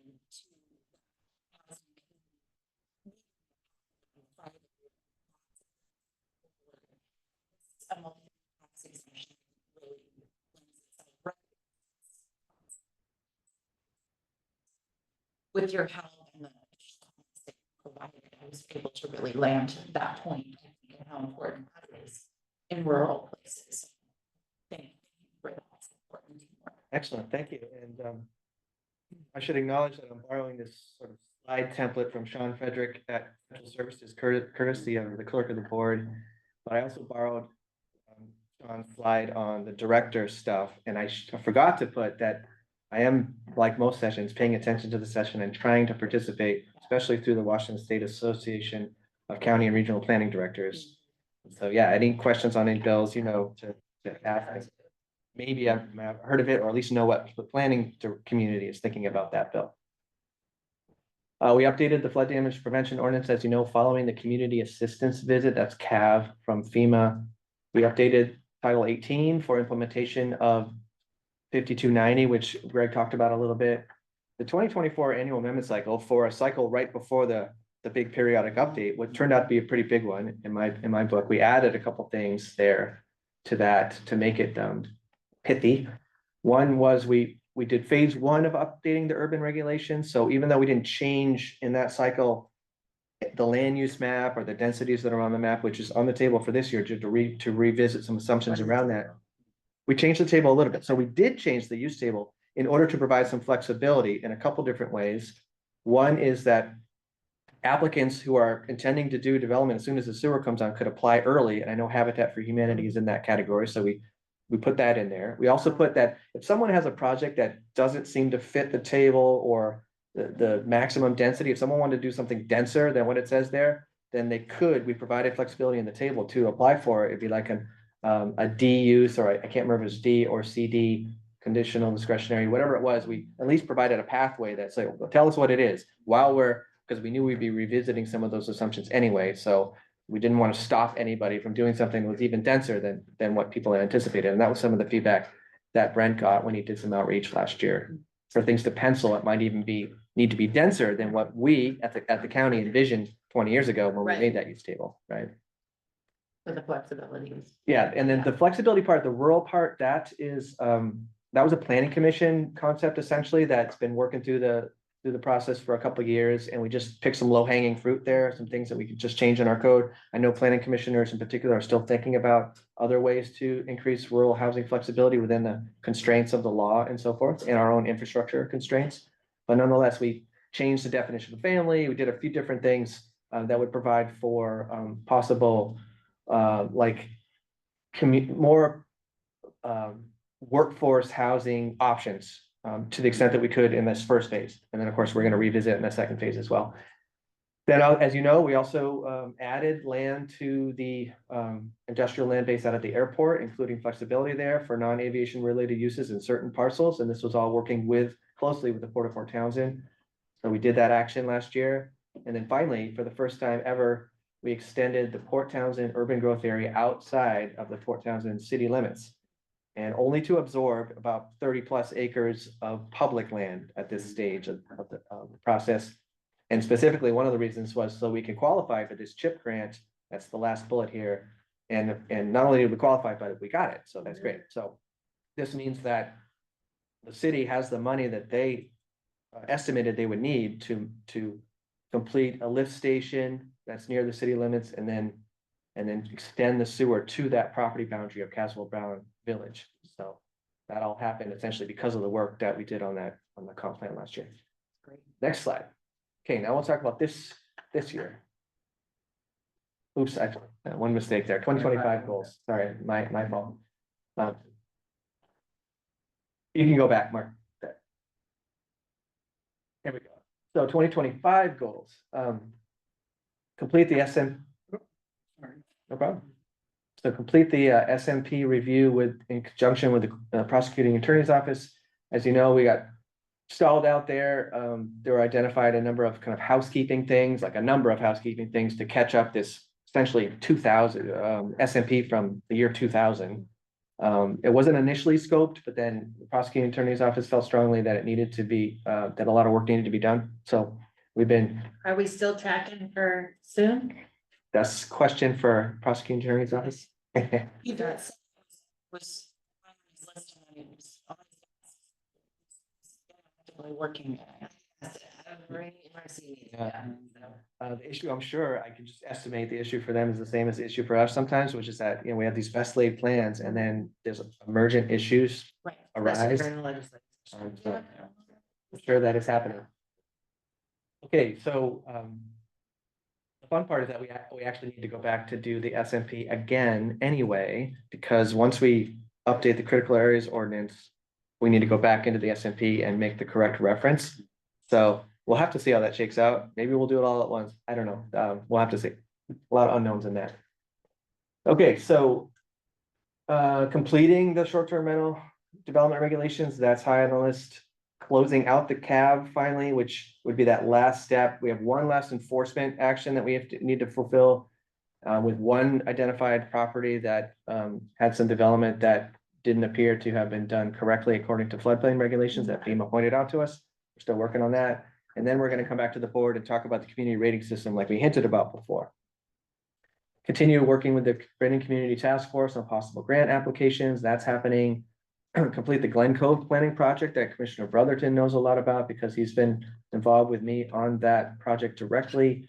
And really it involves public outreach, property owner involvement, analysis of options for that area, including possible UGA extension, infrastructure extension, a memorandum of understanding with the city of Port Townsend for future joint planning in that area. All of those things are on the table as essentially a first step, feeding future planning processes. It was because of the reconvene.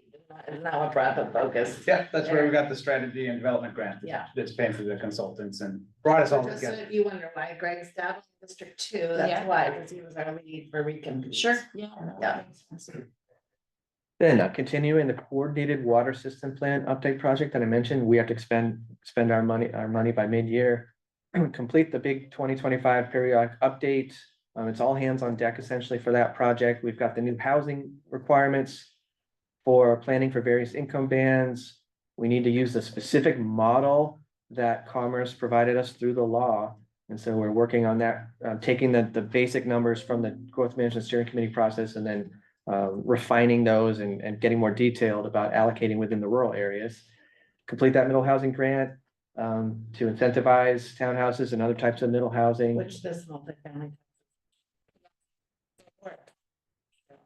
We're gonna have that brand new element in our comp plan. That's a big ticket item that involves public health and emergency management and WSU and other county. Yeah.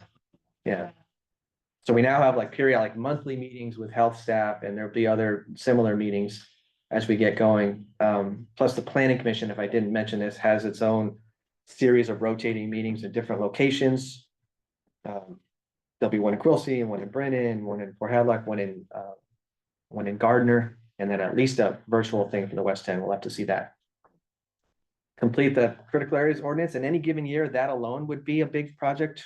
And it'd be interesting to see what happens there in terms of the reaction one way or the other to any proposed changes in regulations on critical areas. But it is something that we have to do by law. We have to revisit vestibule science.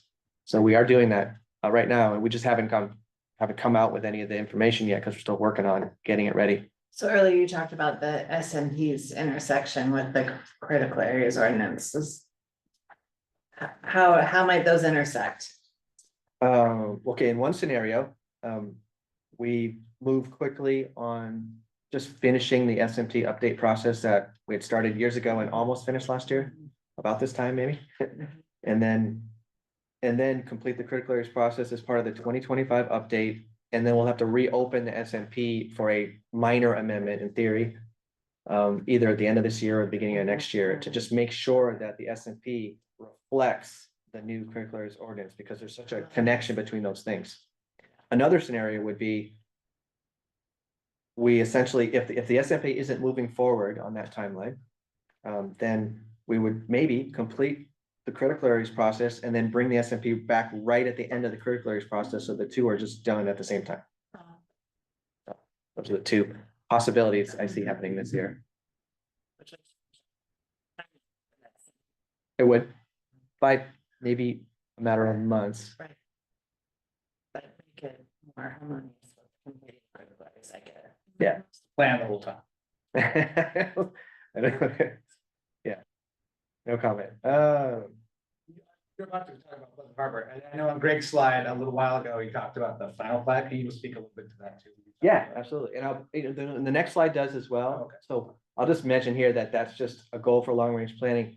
The policy side of long-range planning would be to participate in the amendment process for the future staffing and consulting agreement, because that's on the table right now. Really, the prosecuting attorney's office does involve DCD because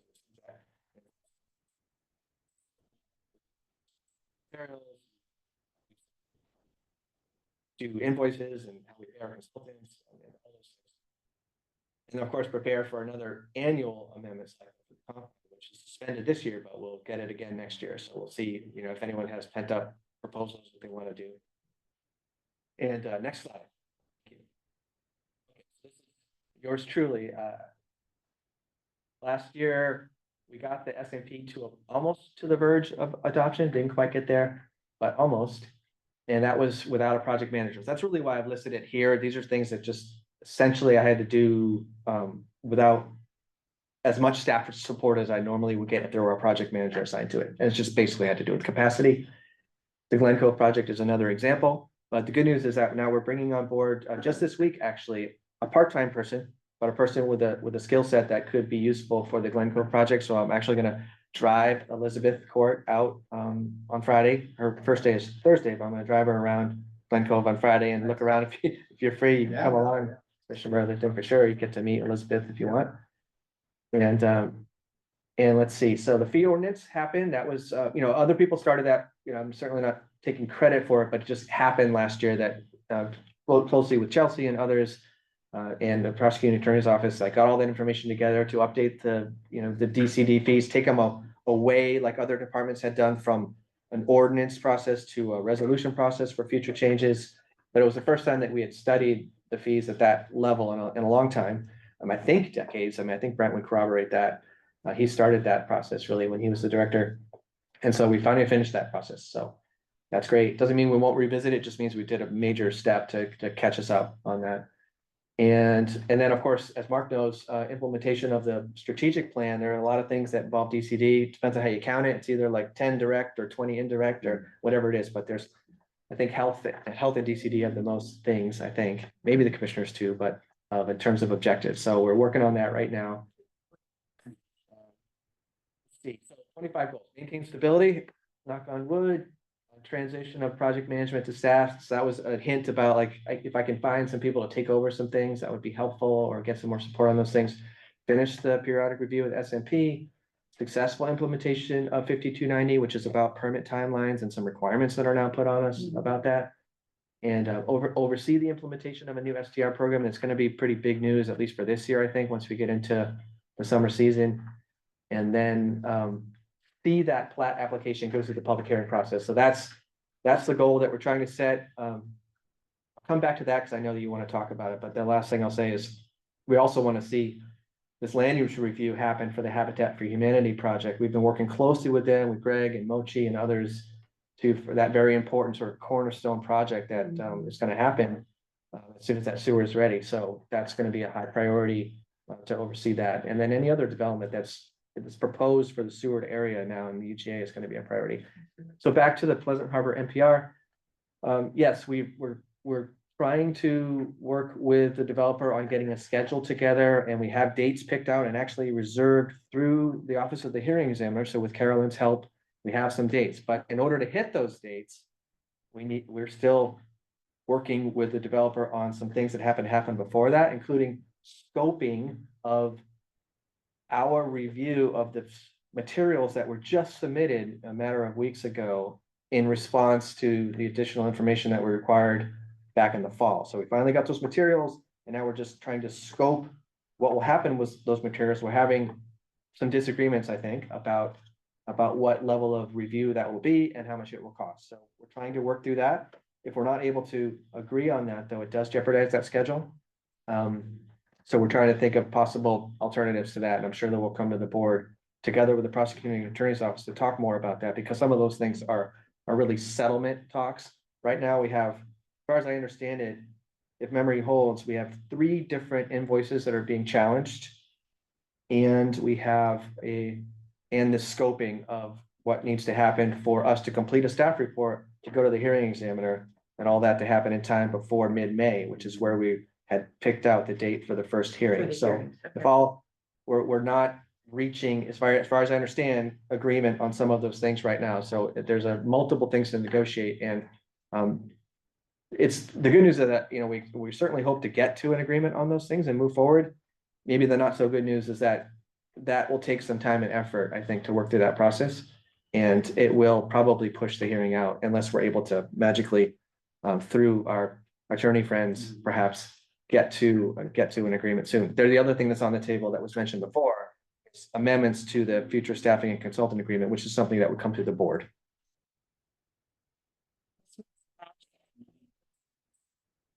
That's why I put it as my goal. I would love to do that. Love to do that. And we've scoped it out that we can, through our consultant, we can complete our responsibility and review those materials and get a recommendation to the hearing examiner. Another option I think that Mark hinted about, if I heard correctly earlier in conversation, was that maybe we do something different than normal, which would be, we don't have a recommendation and it just goes to the hearing examiner, and we'll see what happens. I mean, that's possible. Yeah, sure. It's unusual.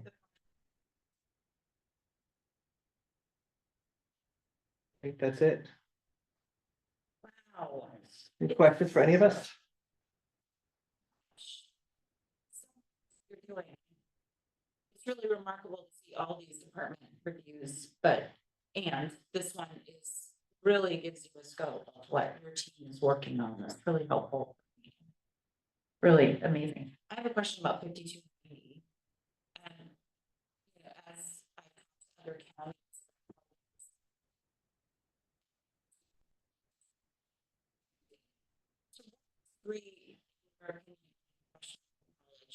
is this an unfunded overall? That's a hard question, but is it,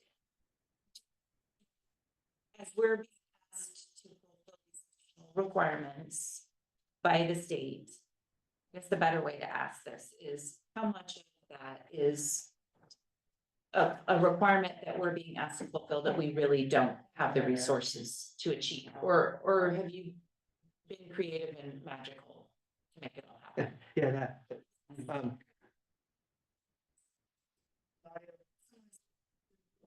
The microphone didn't really go up when you were speaking. I mean, I think you can corroborate. I'm speaking in a pretty loud voice, so.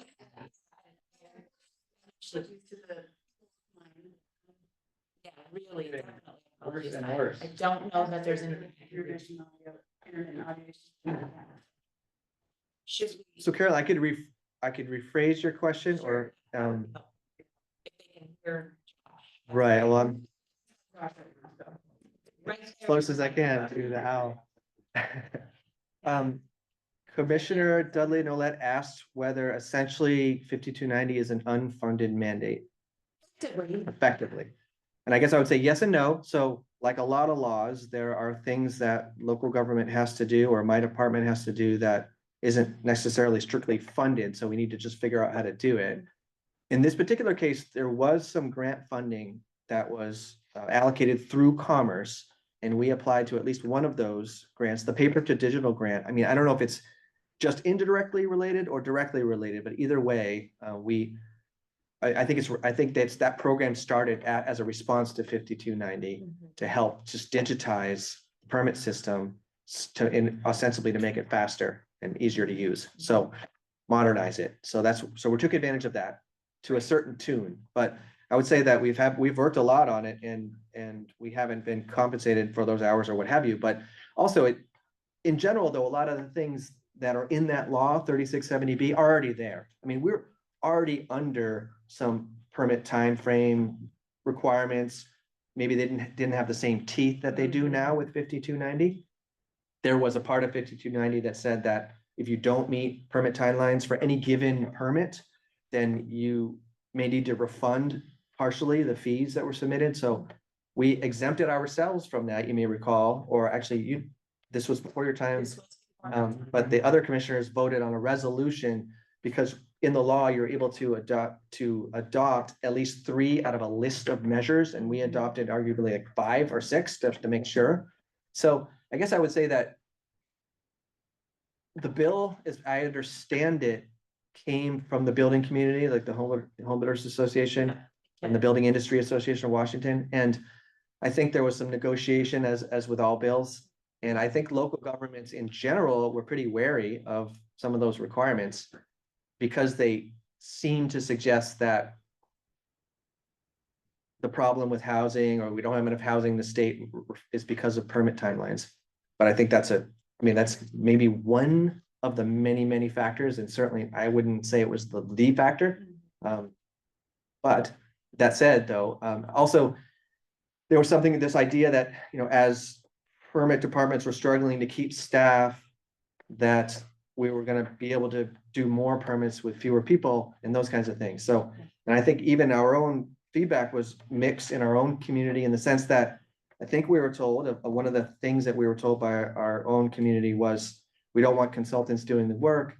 But in the bill itself, it says that if you don't have the staff capacity to handle a permit load, go ahead and get consultants on board on an on-call basis so you can possibly meet that demand, or hire people that would only come in when the demand is there and then they'd be let go when it's not. But that, from a personnel standpoint, that didn't seem like practical because it's hard to find people, first of all. And then, to kind of like let them go, bring them on, let them go, bring them on. I mean, unless you find unicorns that have the skill set to do what you need to know in order to process a permit efficiently. And then somehow they're magically available one week and not the other. So I find it very hard to ramp up when we have a big permit load and then like scale down so that we're not costing the general fund additional monies when we don't have the permit load. That will be a factor, like it always is in future years. And so what we're trying to do is strike that perfect balance where we have the right amount of people for our typical permit load.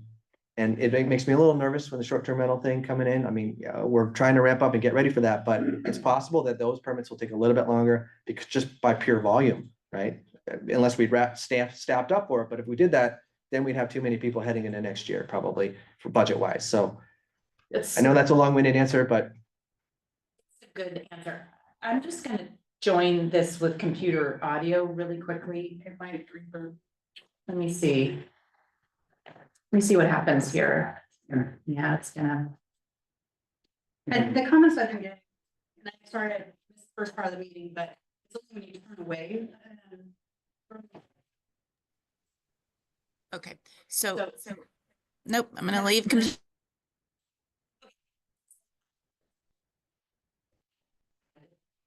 and that, it actually starts with the beginning of your presentation there on the administrative numbers, which so as you compare from year to year, you gave us numbers on the number of permits intakes that you're doing. And it would be great because you're making so much progress to be able to then compare from year to year intake versus completion and to really see how all of these system improvements are getting us there. Because one goal that I really have for us as a county is to end this perception that this is the county that you can't get a permit in and that therefore we have to turn away business development and all of that. So I think your work is allowing us to change both the reality and the perception of really important part of what we do. And so as much as we can collecting now to both capture and tell the story of us no longer being that county that you can't get a permit in, and the better. And so I just commend all the that's gonna really help us and tell that story. So thank you. This has been a great presentation. Which is also helpful, right? Collecting that data. Yeah, just a brief thank you and a brief response would be that I see it as like a series of milestones is one reason why we're not able to go back and necessarily get the same data 5 years, 10 years ago and be able to do that kind of comparison right now.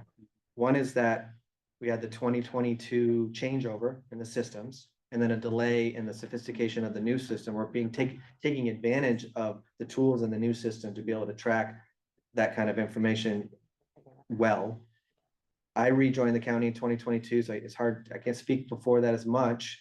And then these two are 2023.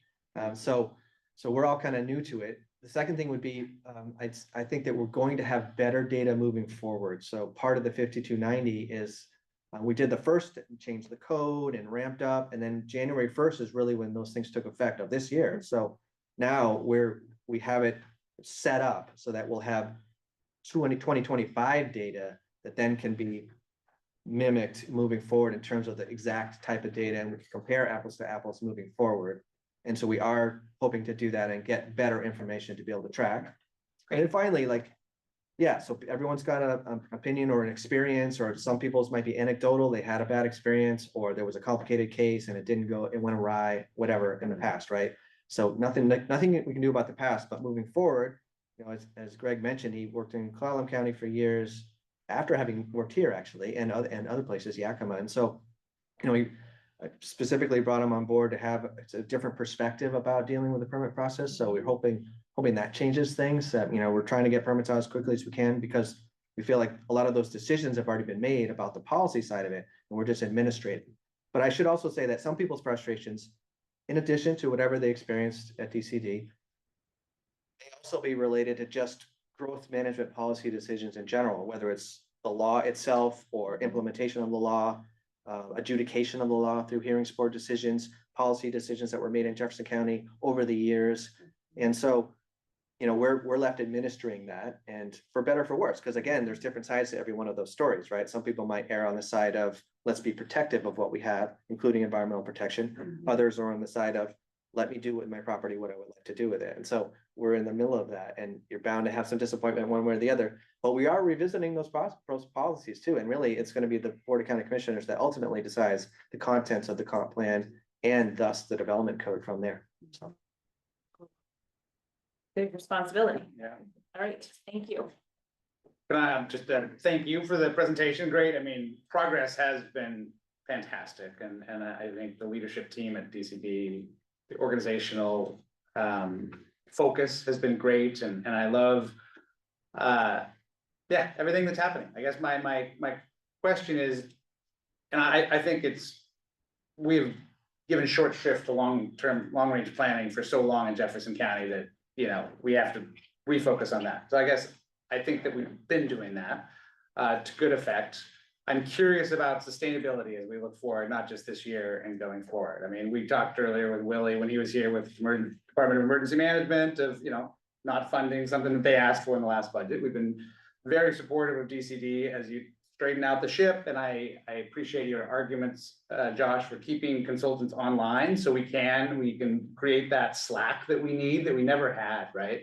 And the lack of ability to do long range planning means that we don't do any long range planning. And that's been, you know, that's been something that's really impacted us as well. I guess I'm wondering if you can see the increase a time at which the increase in efficiency and the streamlined permit process gets us to the point that we can support long-range planning internally, like with the enterprise fund, or are we always going to have to prioritize general fund dollars to keep long-range planning as strong as it is right now? Good question.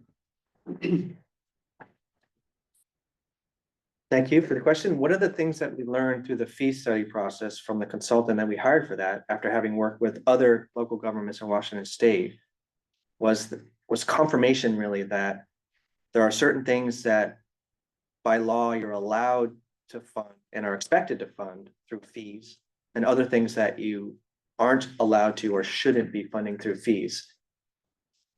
So if you think about a permit applicant paying a fee, they're paying for their own permit, but they're paying a certain amount of administrative overhead for the office that processes that permit and so forth.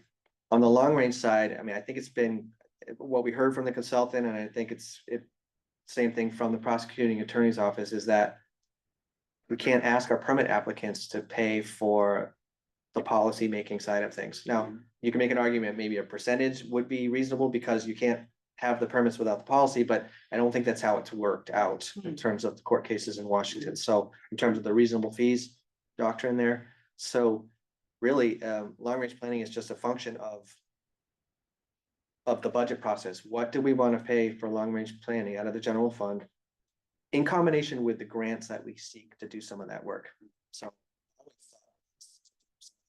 lately, it seems like with the grant funding that we've got to do the climate planning work and the periodic update and so forth, it's just enough to pay the consultants that we need to do that work, and not as much to be able to compensate our own long range planning staff time or to fill that budget gap with those grant funds.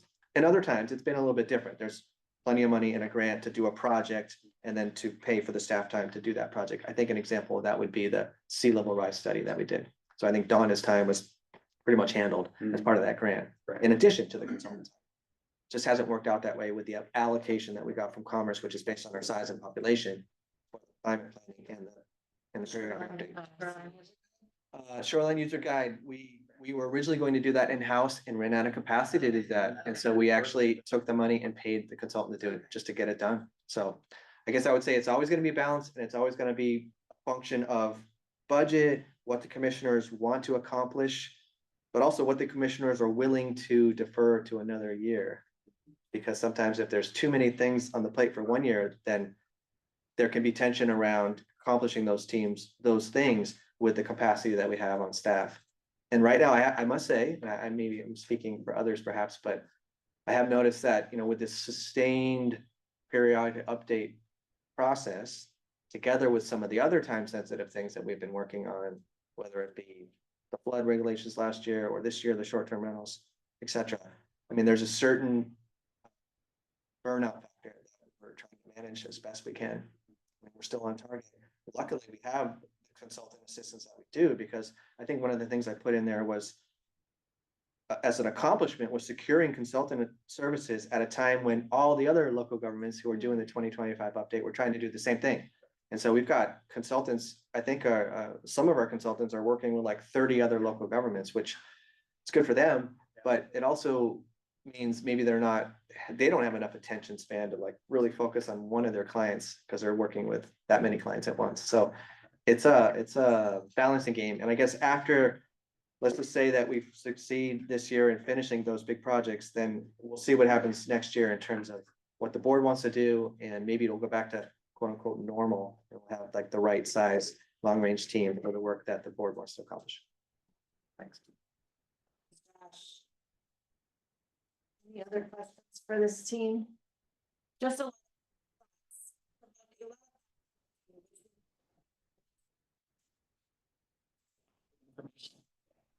ton of gratitude for each of you.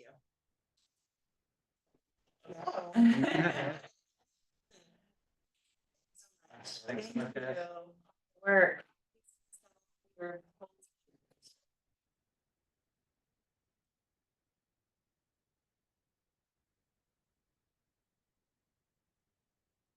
Okay.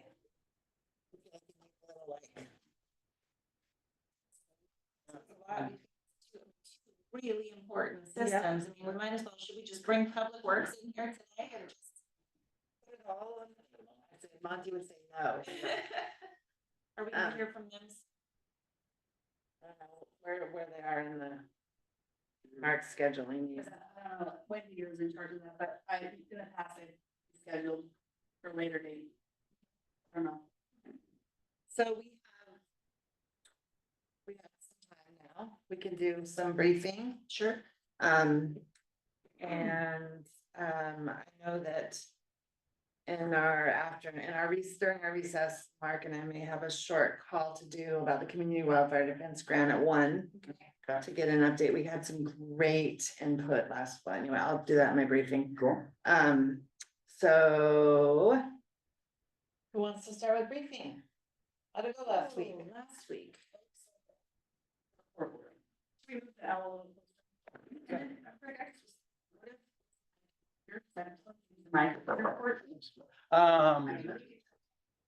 can try on mine. They're having trouble hearing height. It's frustrating, isn't it? It is.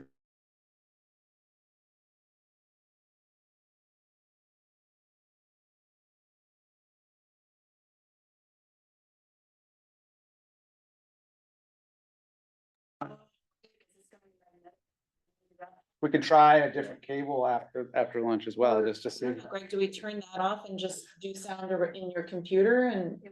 Oh, it's not. Yes, and That's frustrating. We gotta fix this. Are you ready for your closest? Just be very mindful of speaking straight at the owl when you're talking.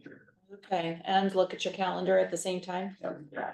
did you not do a commissioner briefing earlier today? Nope. Or no, like you did? Didn't have time. We'll go. Okay, so for last week, I had a lot of canceled meetings last week for some reason. Folks Snow, were maybe? sick, maybe the snow, that could have had something to do with it. I did get to, join the Peninsula's early heard about an amazing resource there for together for early childhood, training up new early childhood businesses. So just out there to folks, if you have any start a daycare or early childhood, really their daycares, in Jefferson County, please contact me. I will connect you with this resource online. If I can pull it up while you guys are talking, I'm going to just say it out loud because it's a website that you can go to and a real tool for training. There's also some dollars to get businesses started. It's pretty amazing. So on early childhood, I know that when we developed Seventh Haven, they designed in a early childhood, early childcare That's never facility because we couldn't find people to staff it. Partially what this does is it trains people up with the skills. And so I'm going to try to work with them. And also I'm looking forward to learning more about the new early childhood center. So I'll be getting involved in that. So it just gave me a lot of and go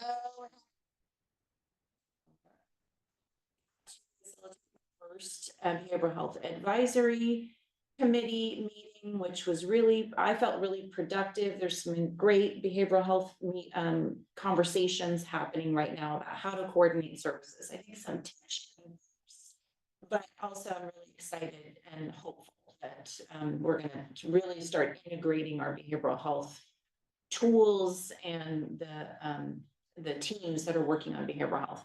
I had an amazing sit down at Chimicum Cafe and got to meet the new owner of Chimicum Cafe, Simon, and Christy Kisler and Shelby Smith to really start digging into resources for food system resilience. Should I stop? Everyone's saying it's extremely bad. I'm gonna see if IT has a different. Let me see, I got this, we can. Maybe we should. Recess? If you're doing that, I'll come back. Let's recess. Yeah, it feels like it kind of useless. Nobody's in the chambers. Nobody can hear any of us. They say it's mostly inaudible, so. Oh, that's terrible. I mean, I feel like it's time for my close up, really. I'm audible still, right? Until 1:30? You don't have a whole lot of time in the afternoon, but it should be fine if you don't extend the exec session. we're gonna have a crunched afternoon because we have to travel to transit. Right. So we're gonna need to be done today at around 2:30. Why don't, maybe if we do our report. Let's recess until noon for, 15 minutes for yeah, technical. we're gonna recess until noon and then we'll come back and see if we can get this working. Okay, I'll go see if they. Okay, we are coming out of recess. And we think we have at least partially ameliorated the problem. Fix the problem, fix the Fix it. problems. All right. For People- now. People should chime in. Can you hear us? Speaking in our regular but slightly loud voices. We've got a couple hands raised there. Yeah. Should we get a Sounds little like they feedback? can- I'm gonna open the chat box. If Yeah. they have issues, they can chat. The chat box is gonna be open so you can chat in there, and I see a text coming in. That you can hear us, sorry, I'm snacking. That's not gonna help. Okay. So who was I think Heather was giving her. briefing? Oh, should we continue with briefing? Yeah. Okay. And then we need to, Brief. we need to recess again at 12:30, because I have a call at 12:30 and then one at 1 for our 1:30 executive session. Okay. Yeah, Shelley Yarnell says much better. Much better. Oh, great. Thank you for that, So Shelley. too. Okay, excellent. Okay, so I'm just gonna reiterate one thing that I started with, when I started my briefing before the sound was terrible. That this tool that I was learning about in Peninsula's Early Childhood Coalition is the Imagine Institute. And I really want to dig into it as a resource, for us in Jefferson County, not only for individual childcare businesses, but as training tools and partnership tools for, developing our early childhood centers, like at Seventh Haven, maybe trying to figure out, digging into what the challenges are there for staffing that, and also the new Early Childhood Learning Center. So the Imagine Institute is at imaginewa.org. I learned about it through a presentation in the Peninsula's Early Childhood Coalition meeting on last Tuesday, and anybody who's interested in childcare issues here and kind of that childcare desert challenge that we have, partner with me to dig into it, and let's solve that problem here. And you, can I speak to like the inputs to that problem? Yes, One please. little bit that I know that Head Start and Early Head Start are really encountering is universal pre-K. Universal pre-K It's a great project. is a great project, is a positive. It's not for the staffing, because what that means is now folks that were early childhood educators can get union teaching jobs Right. with all the schools as they've entered that sector and have more competitive career paths. Mhm. So you have people that have been, in teaching at Head Start for years, make substantially more money, Mhm. moving with that same skill set into public school and doing pre-K Sure. at a school. So it's a great program, but it undermines an already kind of deficient workforce. Okay, well, that's interesting. I'll dig into that. One of the things that I really loved about this Imagine WA tool is that it's really comprehensive, excuse me, working with individuals who even just haven't expressed interest in learning.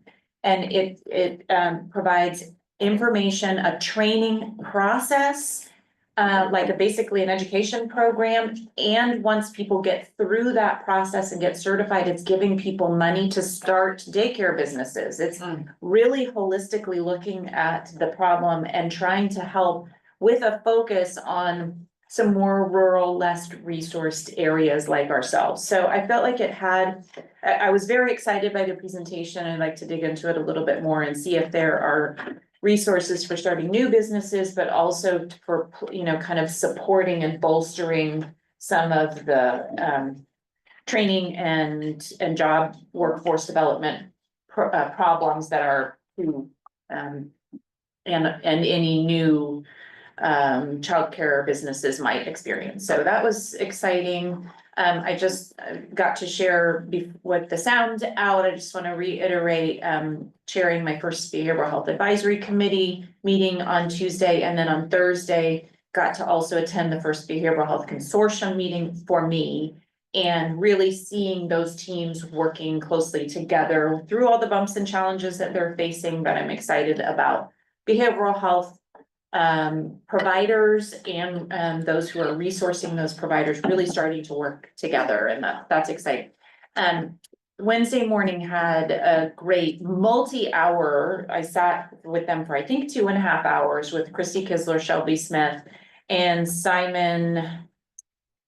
I can't remember, he has a double last name. Yeah, Simon is the new owner of Chimlicum Cafe. We sat and talked about local food systems and food system resilience and all the work that they've all been doing, particularly focused in the last year, the conversations that they've really been sitting down and having weekly, and some of the things that that those efforts are leading to. So I'm excited. I got to request to sit on the Climate Action Committee's Food Resilience Work Group. So they were already at their capacity, and so they're contemplating whether they can make a bylaw change and actually expand and allow one more person on that group, because I'd really love to work with them on that. And even if that's not possible, I'll find lots of ways to dig into that. I did get to jump into the Legislative Authority and the Office of the County Engineer training, which was put on by the CRAB board, the County Roads Advisory Board, I think is what that is at the state level. Really educational. The reason I signed up for it was that it was really particularly geared toward newly elected officials to learn about the interplay between leadership and governance and funding for roads and infrastructure. So it was really educational. I didn't do the second half of that training on Friday morning because I instead stepped into the Senate Housing Committee at the state level and got to testify for Senate Bill 5679. And I have that written testimony. I might just send around, Mark. I can send it to you if you could send it to the other commissioners, just so you can see the information that I collected from both Josh Peters and Brent Butler to really support. Yeah, that'd be great. Yeah, I'll that- report out at BOCC this week. That's great. Yeah, it was really an interesting meeting. I'm actually inclined to listen in more to those housing committee meetings on the regular or whenever I can, because there's a lot happening there that I think affects us at the local level. So that was a really great opportunity. Thank you for offering me the opportunity to step into that one when you were doing something else, Commissioner Eisenhower. The Jefferson County Fair Association Board meeting also happened last week, and that committee is, or that board obviously is through their fair committee, obviously ramping up into the new fair season for the summer. But they're doing so much more. That board, I'm really excited to be a part of and see their progress, really where they've come from too, as we all know. It's been a real process of working with their new executive director to establish, much like what DCD's been going through, establishing kind of new systems, everything from just really organizing their budget and projecting forward with budget in ways that they maybe haven't in the past. It's pretty remarkable, the team of volunteers that are there. So I was excited to be a part of that, and that kind of is the bulk of the actual meetings. Still trying to get through all my new commissioner trainings and follow up on BOCC activities. I did some work trying to follow up on providing some better resources for people during these really, really cold times. So hopefully I'll make some progress on that, and in several meetings that got canceled that I got to kind of free up some time for. So that was the bulk of my week last week. Shall I go? Yeah. Let's see, with you guys, of course, on Monday and then on Tuesday, the high points were meeting with Nicole and Jim from Clallam Transit, as well as Mark, to work on that. The Gateway Visitor Center project with the $90,000 grant that we got, so that with a really quick turnaround, but they got, surprise, SCJ Alliance succeeded with 3 applicants. So we'll be looking at that contract at Jefferson Transit today, but we were just meeting with them to kind of get all the information that we could to them as quick as possible, so they can turn this around, because they have to complete this project by the end of June. So real fast. Yeah, that is fast. And I think they can do it, so that's great. Then we had the finance committee meeting of the EDC. Mostly we talked about the special meeting that was coming up in the evening for the EDC, so I'll get to that and focus on that. Unfortunately, I had to cancel the tourism coordinating committee meeting because we had a lack of quorum, and then other people showed up thinking they were on the committee, so we've got some house cleaning to do, and I've been sending people volunteer forms to apply to actually be on the tourism coordinating committee. It kind of got pretty informal for the last couple of years. So I've received some of those back, and we'll try one more time. We didn't have the full first floor going for a good hybrid meeting, so it's okay not to rush it. It also allowed me to go to the Glen Cove meeting with the city and the county. We started talking about the MOU between the city and the county to kind of memorialize what's important to memorialize in that. And went over the map. The project area is just about done, and their first report is just about, their draft report is just about done with the options for whether it's sewer in Lambert, UGA expansion, UGA swap, what are the dimensions of that swap. And so we're gonna start scheduling focus groups with property owners, all the property owners in there, as a first way to kind of present these ideas. Did I ever tell you this? You talked about property owners, because I remember asking you to make sure that Atlas was involved. Oh, yeah. Yeah, you For talked sure. about that last week. Okay, great. So I won't go more into that. The MOU with the city is, I think everyone's on the same page and what should be in there, including, what is the path to annexation? What is the revenue sharing in the future? And our prosecutor's office is going to draft the MOU once we finish the negotiation with the facilitation of SCJ. So I was able to do that because we had to cancel the TCC meeting, and that was productive. And then we had the special meeting of the EDC to interview the one internal candidate, and ultimately decided to expand the search to be external as well. So we're going to start an external search today. I've got to go through the packet here as we post that to the wide world. Okay. So new board member, Ben, HR manager from Port Townsend Paper Company. It's great to have him on the board, and he's kind of using some of their resources to get it on, posted in the appropriate places and everything. So he's proving his value there, and that's where we are there. So continues to evolve. Orca on Wednesday, going well. I'm still the vice chair, running the finance committee meeting. Our chair is not running for reelection at the city council next year, so I might end up chair of that here soon. And then that was most big stuff Wednesday. Thursday went to down to Finn River. Heard from Bob from the Parks and Rec Advisory Board at the back, as his role with the Backwoods Horsemen, presenting to the local Peninsula Trails chapter. It was great. Good to see everyone, Don and Steve. So next month, I think Steve is presenting on the whole Rails to Trails package. So real good group. Saw Christy there as well, of course. Nice. And then had a meeting with Hood Canal Coordinating Council and Public Works and Tammy about quilting a little bit. I have a Hood Canal Coordinating Council meeting this week. Some of the issues, I don't know, the conversation might spill into that group, basically, as they express some concerns about the project. That's interesting, because that was the meeting that Eric Kuzma and Monty and I had a couple weeks ago, that I came back and reported on. Yeah. And it seemed like there was a lot of mutual support for the project. There was support, but Monty had felt like that there hadn't been a lot of looping the county in. Communication, yeah. And I think that's Hood Canal Coordinating Council's big issue as well, just the kind of lack of conventions and coordination as the process is going through. You know, all in favor of the project with whole, I think, so it's a big project.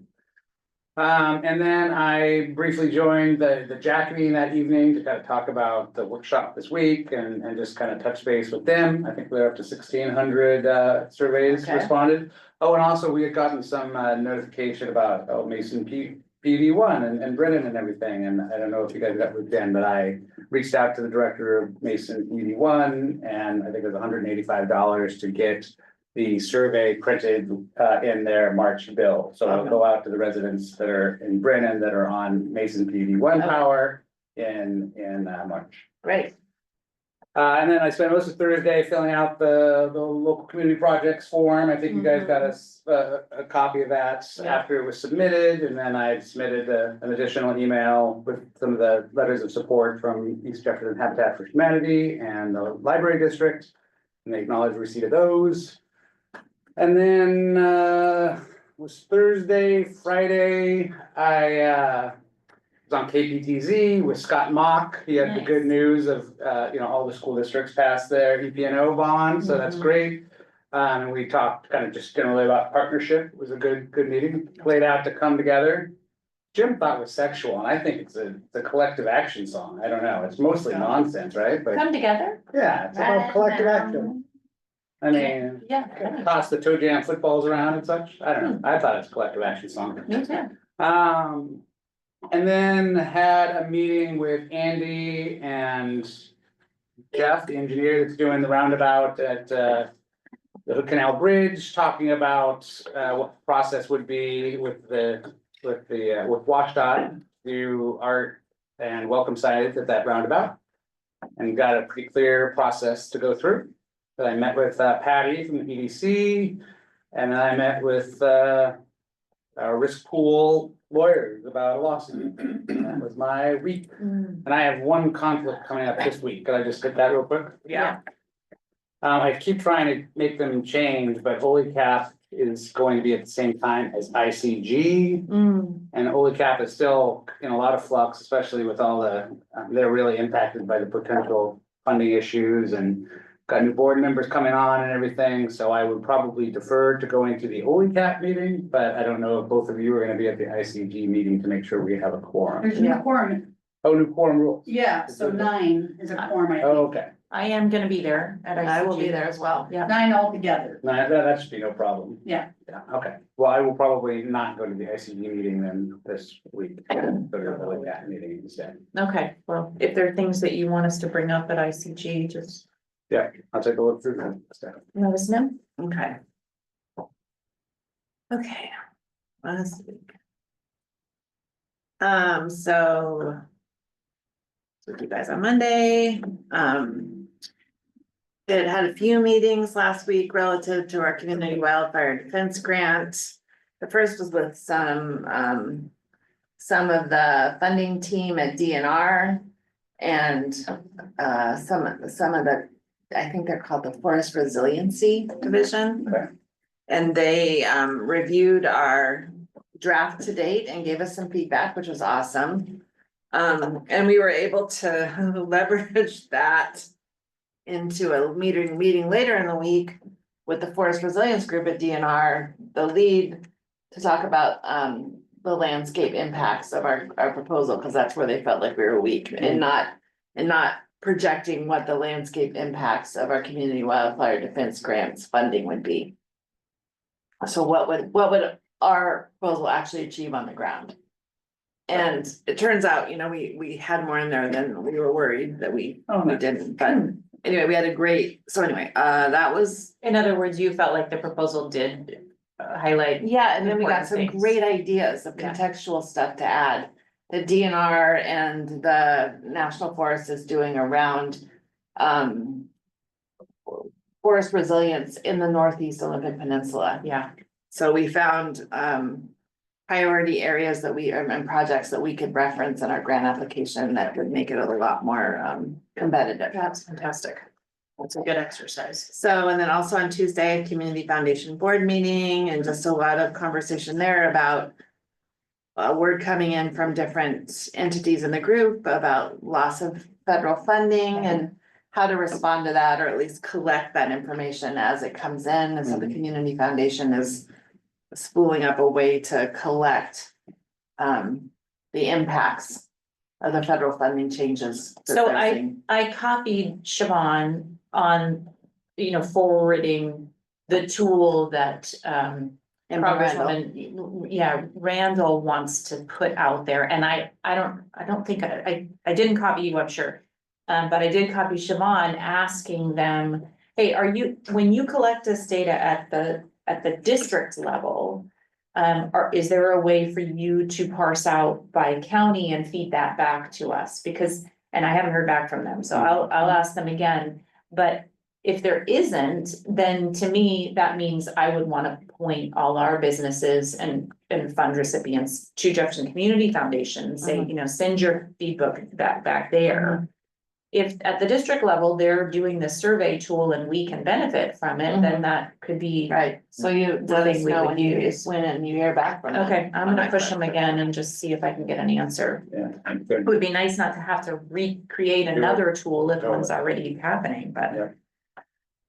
And then Wednesday, I had a call with Eric Kuzma just to talk about the feedback I had gotten from Representative Birnbaum the night before about he had a meeting with some state leaders about funding for the West End roads and said that we needed to tie our incident to an emergency that happened, the earlier emergency.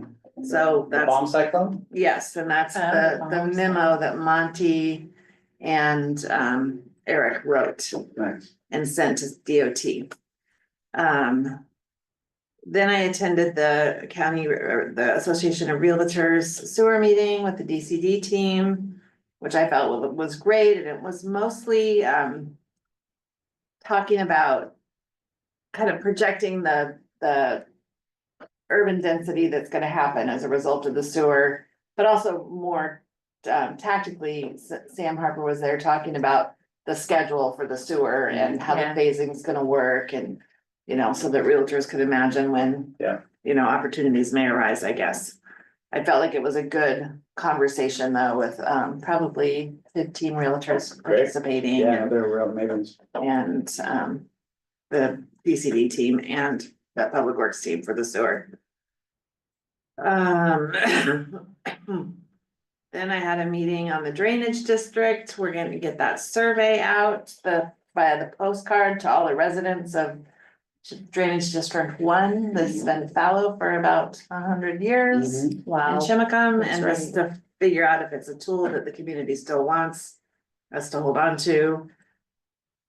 I had a conversation with Josh on Wednesday about one of the housing bills. And now I'm forgetting exactly what the content of this one is, but I've got it here. There's so many housing bills right now. Oh yeah, this one didn't even get written up. I was asked to testify on a housing bill. And it had to do with landward flexibility. Right, yeah, that. And then I got my talking points together with Josh, and then Wasac, I wasn't on the panel to testify. They had too many people who were interested, which was fine. But you signed in pro. Yeah. And there were like 2,000 signed in pro, as opposed to a couple hundred on that bill. Interesting, Yeah. okay, cool. So then. Let's see. Okay, and then on Thursday. I had a meeting with, as one of the staff from the EDC, Patty. About her work and her questions kind of about the Brennan project, and then we had kind of a broader discussion about, I encouraged her to reach out to you. She ghosted me. We got back and we met too. We met last week. Okay, good.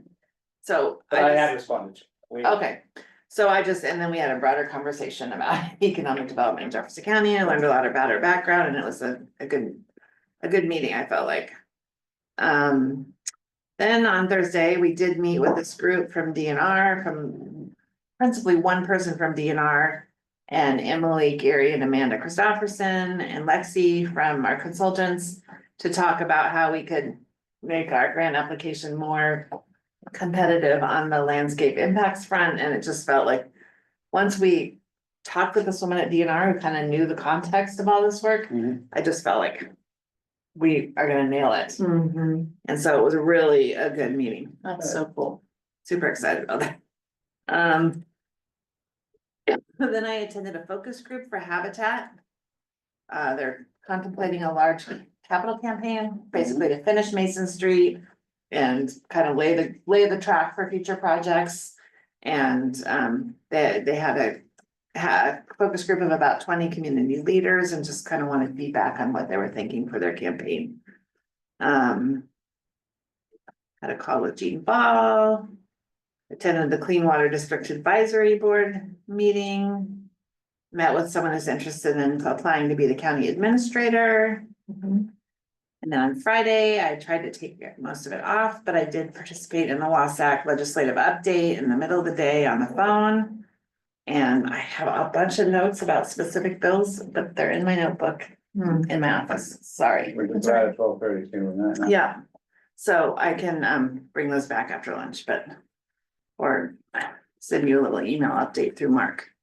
There's just a lot, right now it's kind of a lot of housing bills, I feel like. And I did develop a Olympic Peninsula legislative priority sheet with updates on all of our legislation as of middle of the week for the ICG meeting, because I felt like that would be a good discussion to have at ICG. And I do also have the city, the port. It's great. I think it's on the agenda for ICG. Yeah, it is. Yeah. So what I put together is there.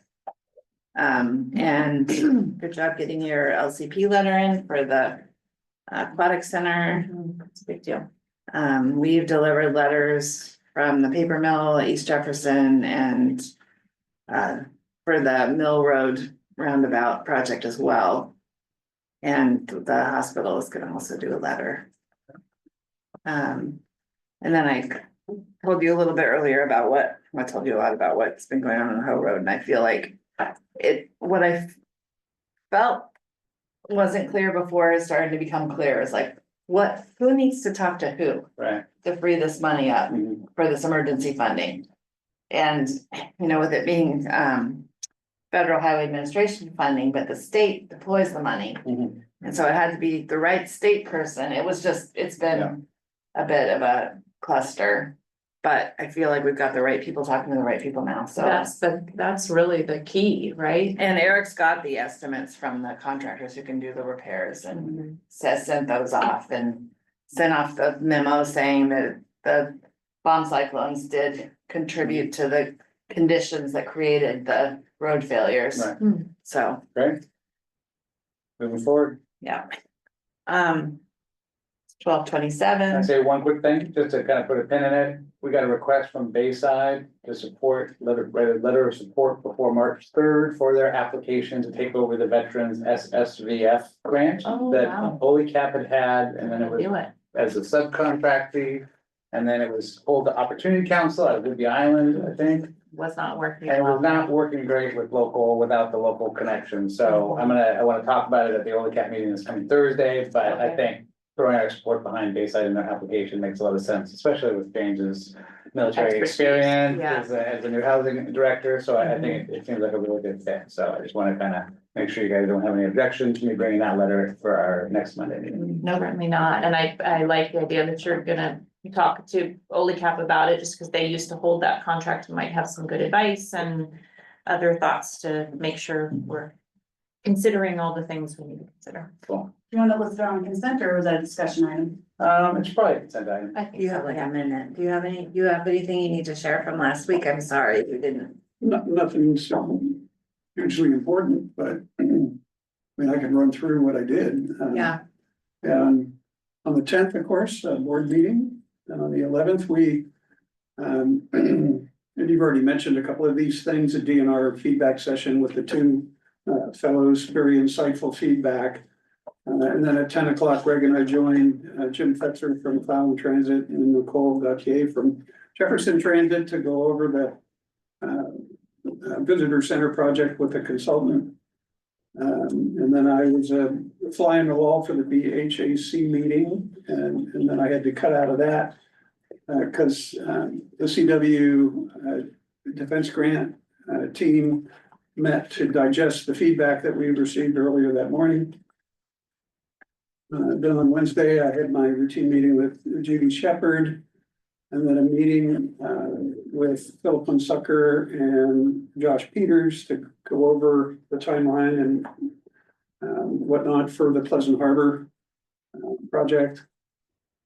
And then over the lunch hour, we had the Chimicum Creek check-in. And hopefully that survey is going to go out here soon. Then As, we have a plan with the postcard? Well, we want to make sure that you're okay with the design. Okay. And then once we can move forward with that, we printer on standby for the cost estimate. We can talk about that. yeah, I think it's in good shape.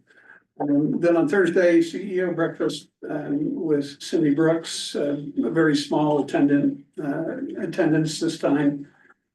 And then I treated Brent Butler to lunch out of gratitude for him getting that $750,000 for Caswell Brown, you know, the CHIP grant. Nice.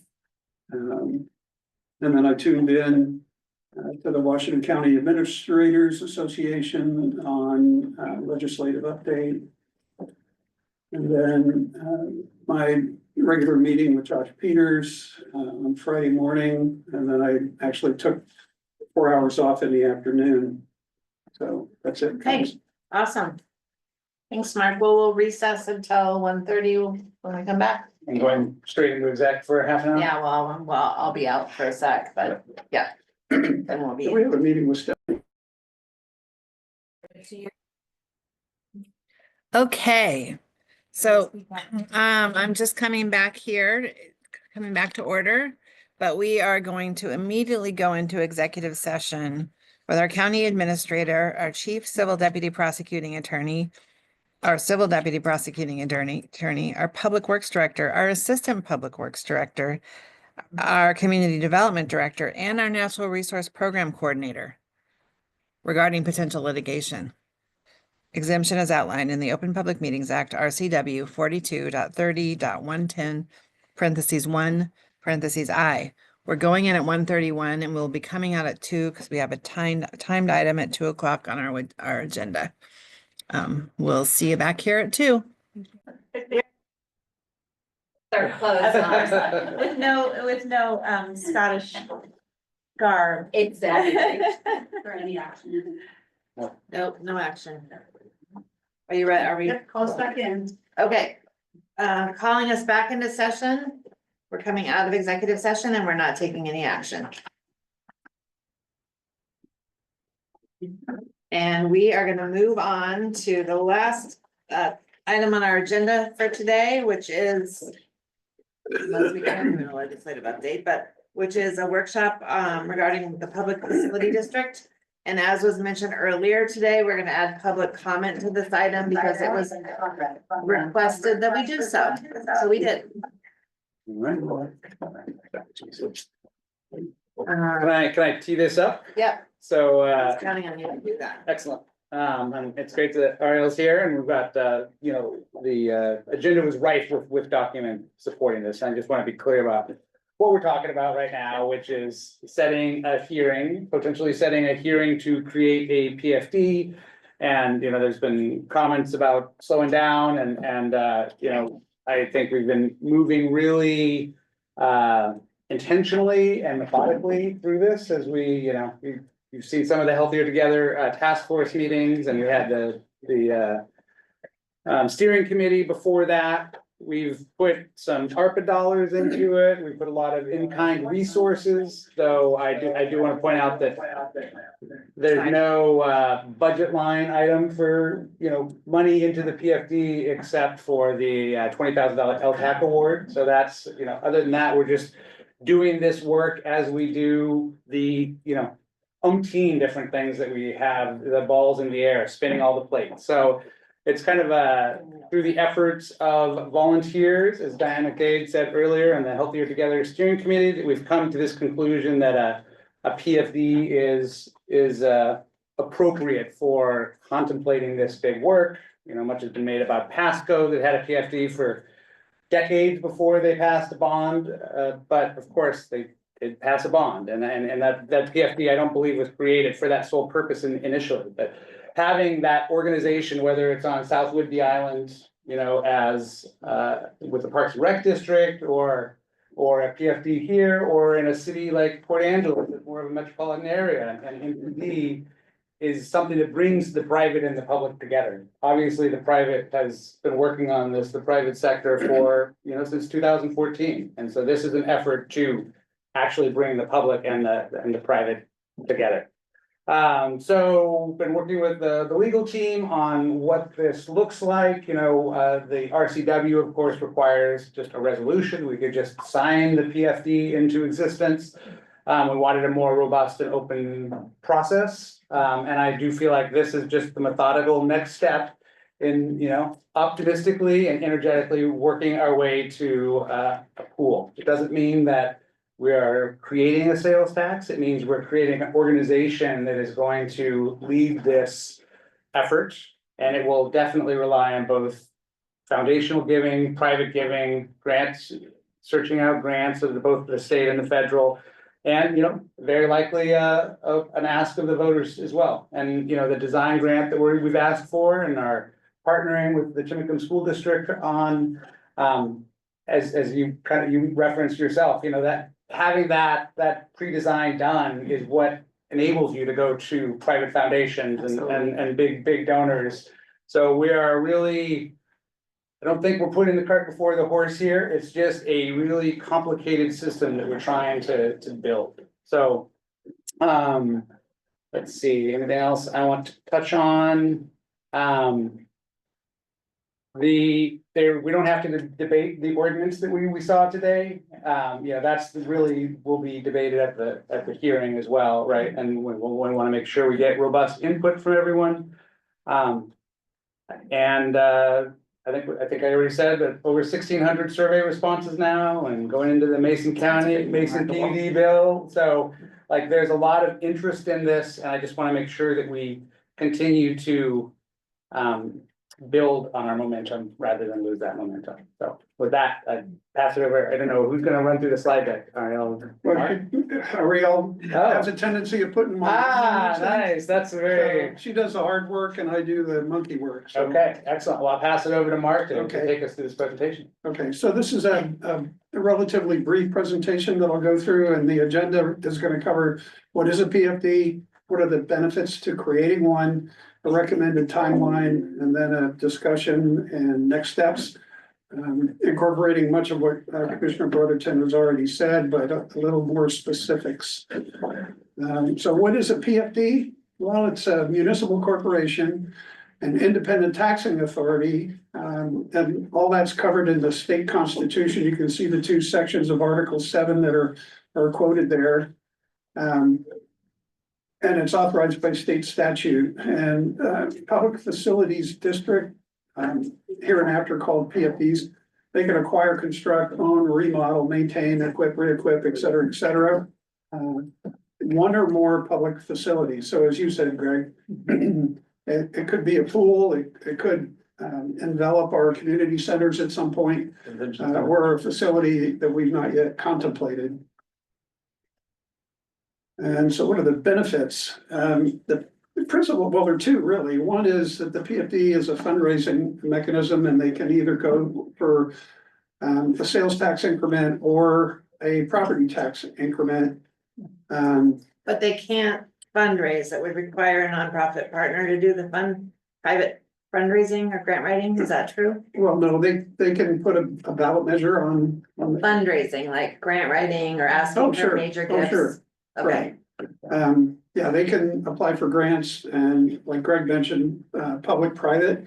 JAC is help raise startup money for this effort, and but the principal source of revenue would be the tax measure if it were to be passed by a vote of the public. I think what she's asking you, what it can't do, and can you confirm this? It couldn't go out and do like a donor-based capital campaign. That would have to be through a partnership with a nonprofit, Like is that that. correct? Well, the PFD wouldn't do it themselves. Yes. But it would be in partnership with a private nonprofit or some other organization. That's what I was asking. Okay. And just to point out that Jack has already raised that seed fund Right. for the first year, you know, Right. $120,000, so that Right. effort. I was just is trying to be ongoing. very clear on how funds could be raised under a PFD.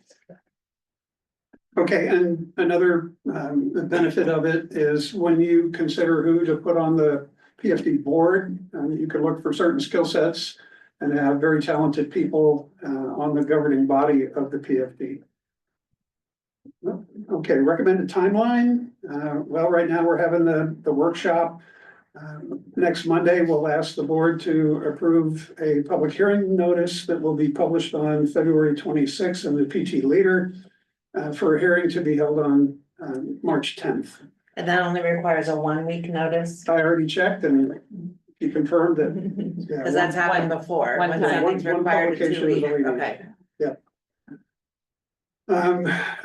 Following the creation of the PFD, then the BOCC will solicit applications for board membership. We'll then select from the applicants and the PFD board will hold its first meeting. And then it'll have to adopt bylaws for the operation of the PFD. And so here's a timeline. And so the formation ordinance timeline, hearing notice published next Monday, publication the following Wednesday, public hearing on March 10th. Governing board appointed, the commissioners will have to float a solicitation for interested parties. And then they'll consider the applications and then make selections and then appoint the board members. And then the PFD will get down to conducting business. It will enter into an ILA with the county for staff support. Just like the Transportation Benefit District ILA that the board approved. And then adoption of bylaws. I know that's under the initial meeting, but they actually have 60 days within formation to adopt the bylaws. But I think our plan is to have a pretty good set of bylaws drafted for that first meeting. Once it's formed, it'll start looking at funding options. And of course, Greg mentioned that they've applied for a design grant. And a ballot measure will have to be developed. I think the target would be the general election in November. And just to make a point about that top bullet point there is that the second feasibility review occurred after a successful ballot initiative. When they want to set up the bond. Right, because that tax measure would be the mechanism by which we would pay the debt. Yes. Service on. And that's the kind of trigger we're talking about. Right, yeah. And so, we entered into, interlocal agreement with the Chimicum School District regarding the property, which is the target for the facility. And, should the project move ahead, we would, enter into a long-term lease agreement. But they've committed to site control, which was a requirement for the grant that we applied for. And so there's no risk associated with this. It's pretty much locked in concrete. And then should the tax measure be approved by the voters and we go out to the bond market to raise money, the PFD will be responsible for all of these things. That concludes Ariel's presentation.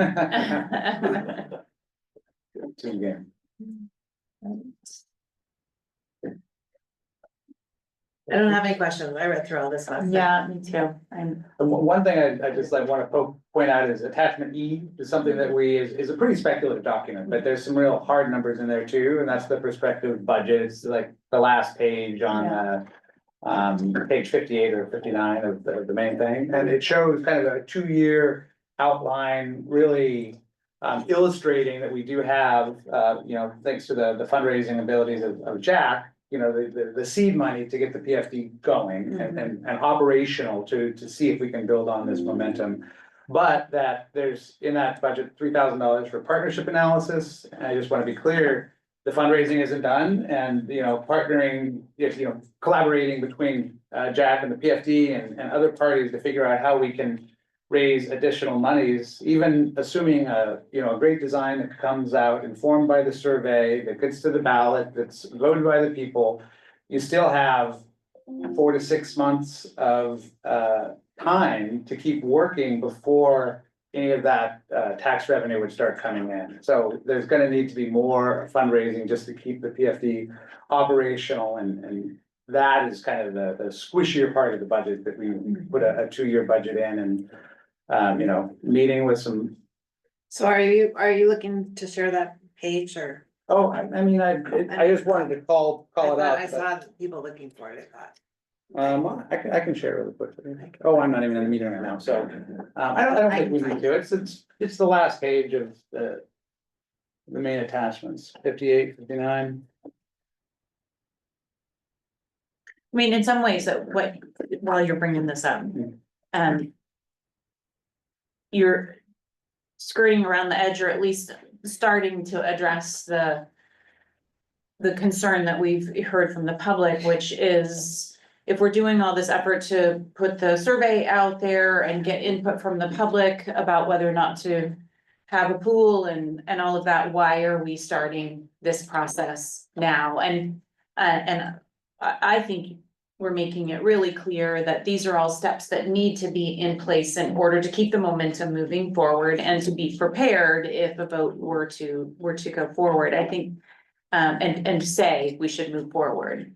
I think the only area where I'd like us to continue to get more clear is, how much money are we gonna spend in the meantime?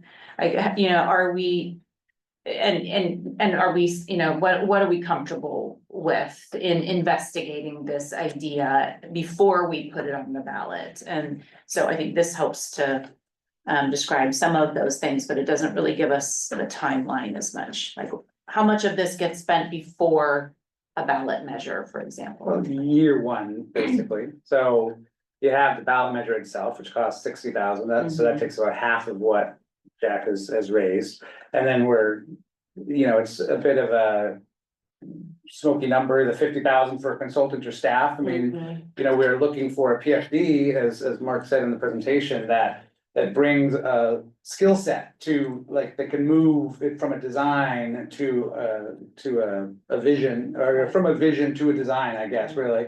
That speaks to the people, or identifies, oh, we can do this with nonprofit partnership, they could go in a different direction, but we want to make sure what this does, contemplation of a PFD, is set up that responsible party, and we want to make sure, and as it's drafted right now, the city council recommends 2 members, and we pick the other 5, and then work with their recommendations for appointing all 7, which is what the RCW requires for a community that's with the demographics of ours. But we've got the $20,000 in market analysis, so those are hard numbers from LTAC. We've started to use those with the survey, and how else they'll be used, I think also would probably be on the shoulders of a PFD. The $250 there is the local community project that we're the grant funds that we applied for, and the partnership analysis is really trying to put a number to figuring out how do we raise that, maybe $75,000, maybe $80,000 that we're gonna need for the following year before a more robust funding mechanism comes online. And then the rest of those year 2 numbers are quite speculative. How much is the preliminary architectural and engineering? I don't really know. So these are the best guesses that we could get looking at comparable projects in South Whidbey and Pasco and such. And then kind of generic numbers that are often, $8,000 to $10,000 for setting up an office and supplies. So Yeah, and I think this is also, it is really important for people to see I mean, cause I would look at this and say, we're gonna spend $391,000 before we even ask the people whether they want this. But it is really important to note that those dollars, they're not general fund dollars, for one. No. It's not coming out of our regular budget. The $20,000 from LTAC is really the only money in that 391,000. I'm just articulating this and you can correct me if I'm wrong. You're right, sorry. The 20,000 from LTAC is the only money that could otherwise be spent somewhere else in Jefferson County for community benefit. I mean, except if you say the 121,000 in private fundraising could be put back into our economy, but that's people who care about this mission and are willing to expend that 121,000, willing to risk it. Yeah. Right, and then $250,000 in a grant that we would never have brought into Jefferson County if not for this, specifically for this project.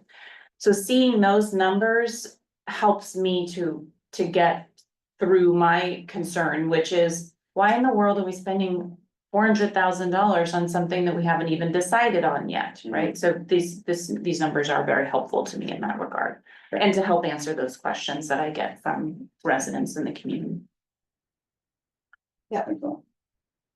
I'm solid, no questions. No questions, all right. Sorry, I don't have any questions. I just had my fundraising question because I used to do that for a That's a living. good one. Yeah. So, do we want to make a motion and then, Were we, or take public comment after you make a motion, or take public comment now, or? what action were we wanting today? We can, make a motion to have a hearing on March 10th, I believe would be the I action. think that's it. I would. Well, we're gonna ask for approval of the hearing notice next week. No, oh, right, so we're not actually doing anything right now. We're So just- workshopping. We're workshopping, so, yeah, yeah. Great, because that's gonna go on the consent agenda. But we'd love to hear from folks about this issue and we can just open it up for public comments. Sounds good. You can be part of the workshop. So, I'm just gonna put a call out. Do you want me to leave this up? Is it helpful? I mean, I think seeing the people. Yeah, I think better to see the people. Stop sharing. While you're doing that, just to also note that we have seen a lot of emails coming in about this. So I just want to always encourage people that that becomes part of the workshop process. It becomes part of our thinking. And again, we work for you, so please send us messages about what you think about this. And this is the time for this. It has been a deliberative process, and there has been time and there will continue to be time between now and when further decisions are made. So please continue to send us your thoughts. Started my second spreadsheet. Good. Okay, so if you're in the Zoom room, we have a number of folks in the room. And we're gonna start with folks in the room, but if you're in the Zoom room and you wanna get teed up for public comment on the idea of creating a public facilities district for an aquatic center, please use the raise hand button at the bottom of your Zoom screen. And we'll bring you over after we hear from the folks in the room. So who in the room would like to start us off with public comment? Anyone wanting to make comment here today? Come on, you guys came all this way. Come on, Janice. Awesome. Thank you. So you'll come up to the podium, you'll have 3 minutes for comment, and the microphone is that little device. Okay, thanks. Yeah. My name is Janice Bissler. I live in the county, in the school district, actually. And I have been working toward a new pool facility for more than a decade. This is the closest I've seen it come. And I encourage you all to go forward with it. It is very important for this community and for those of us who need the pool for therapeutics. I have been in that pool since 1929, excuse me, 1969. That's still a long time. It's a long time. And many of my friends are from there. And we age well because we exercise at least 3 times a week in that pool. So I encourage you very much to go forward with this. And believe me, I will be out here helping. Thank you. Thank you, Janice. Anyone else in the room want to comment about the Okay, come on up. My name's Craig Henry. I live in District 2. I have had a lot of involvement with the pool for the last 9 years. I'm a lifeguard there on a regular basis because we all need the pool. I saw people this morning in the pool of various ages who absolutely needed the water. There was an aerobics class that it's the only way some people can move. It's essential to their health. It's essential to a lot of us that just swim to do laps to get a regular exercise, but it's even more important to the people that need it just to be able to move. I worked on the task force, and clearly from all those discussions, this is an essential step. If we don't get a PFD, the momentum dies and it doesn't happen. Things have false started in the past. This is a very tangible step we need to move this project forward. Thank you much. Thank you for your work on the task force too. Yeah. Anyone else in the room? Come on up. Hi, my name is Gloria Hacko. I live in Chimicum. And what I've noticed with people I know is that they think the pool is not important until they do get a hip replaced or a knee replaced. All of a sudden, the pool becomes very important. And so I really am excited about the fact that we're moving in this direction. And I'm excited by the fact that it's moving south in the county a little bit so that those people in the far reaches, can feel a little bit more like this is a facility for them. I hope people realize this is an asset for the county. Thank you, Gloria. Diane, did I see your hand go up? Sure. Come on up. Thank you. I'll keep my comments brief. I appreciate your attention this morning. But I'm Diane McDade, president of JAC. And I just wanted to say that in thinking about the timing of things and the decision process and the fact that this is a big step, one thing I've been thinking about recently is our survey will be completed at the end of March, and we could have those results compiled and probably presented to you shortly thereafter. And maybe because we are getting such a healthy response and we are getting input from all over the county, the timing of things may coincide that you get those results and, then the vote is informed by those results as well. So, I mean, I'm just offering that we would be available right away in April to come forward. I'll just share with you today, so far, our percentages across the county on the survey, within the city limits, 43% of our respondents, near Port Townsend, but outside the city limits, 14%. Port Hadlock, Irondale, 8.55, Cape George, 1.7, Calla Point, 1.7, Discovery Bay, 1.5, Marrowstone Island, 3.64, Port Ludlow, 6.5, Chimicum, 6.2, Gardner, less than half, 6.61, Coyle, 0.72, Coyle's beating Gardner. So far, no responses from the West End. Quilcene, 7%, Brennan, 2.15, and then the other, people specify others, 1.82. So we are getting a lot of good geographic distribution. And what we are going to do is give you a more formal report on this in early March when we're midway through. And then I've asked if we can somehow get from the county a breakdown of the rough geographic percentages, Yes. of how these match up to the actual population statistics. And we're prepared in our outreach effort to try to go and solicit more input from the areas that might be lagging in survey responses. So we want to make this as scientific, statistically representative as we can make it. And we do have time to do that in March. So that's just something to think about when you're thinking about your timing. Thank you. That's great. I would be happy to bird dog that detail because that's really interesting to me too. And I was thinking the same thing. So I'll put that on my Thanks, list. Diane.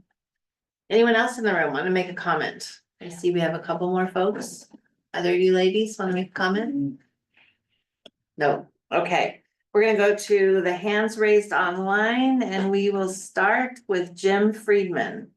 And you can just bring them over and thanks. We'll start with Jim. We'll go to Jean.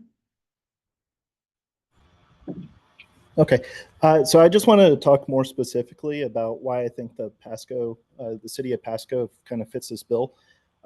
Back in the year 2000, Pasco was having aging pools and they were trying to figure out what a solution is to those aging pools, and they didn't want to fund revamping them. So they created an aquatic facility task force at that time that went on for about 7 years. They went through feasibility studies, came up with a plan, and then they tried to open it up to a broader range by creating a Tri-Cities public facilities district that included the area of Kennewick and Richland, trying to disperse or broaden the amount of money that's coming in so it wasn't all distributed to city of Pasco. When they created that new facility, that went on for another 10-ish years, and it's that public facilities district that completely failed. It never got the broader buy-in from outside the city of Pasco. The other municipalities, even though the leadership there thought a pool's a great idea, the population couldn't get behind a tax to actually fund it. So they spent tens of thousands of dollars here, $100,000 there, funding feasibility studies, funding the public facilities districts, funding multiple ballot measures. And it wasn't until the city of Pasco brought it back into where people are actually able to fund these taxes that it actually succeeded. And this went on from the year 2000 to it passed in 2022. So 20 years of this going back and forth, which means if we follow that by 2040s-ish, maybe we might have a tax to be able to build a pool. They still haven't built a pool. They just have the tax has passed at this point. So what I was asking before is to please look into that as an example of how you can actually get it passed. There are people in South County. So I grew up in Florida. I had a pool in my backyard. I love pools. I was a Boy Scout. I had a certification for being a lifeguard.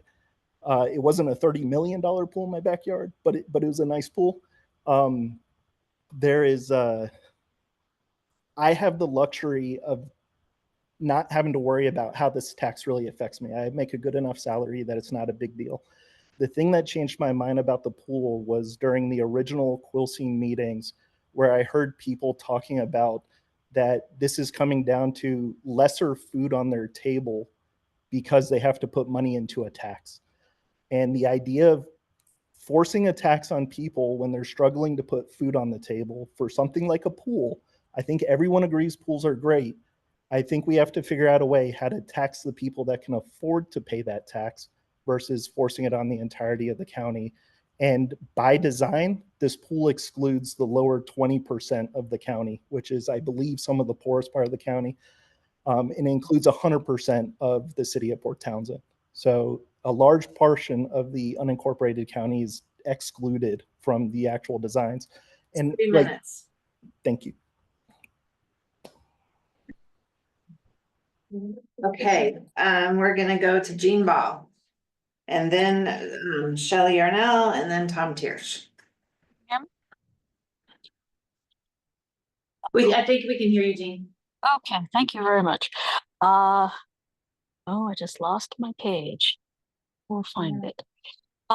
So I wonder, you've got in here the consultant or staff, the top line item under expenses. I suspect that number is optimistic. Well, we know what consultants do with their billable hours. And then under low down on the list, you've got county staff support, $0 for both years. And I wonder if you could give us a little bit more information on why there is $0. There are $0 allotted for those 2 years for county staff. That doesn't sound to me realistic. I'd also like to point out that this part does not include, and I'd like to see some kind of analysis for what we've already spent on this process to analyze all of these various options and the consultants and the designs and the many years we've put into this, because the estimates we put together that we have already spent, us in the city combined, are right about $800,000, and that is not reflected in this current budget estimate.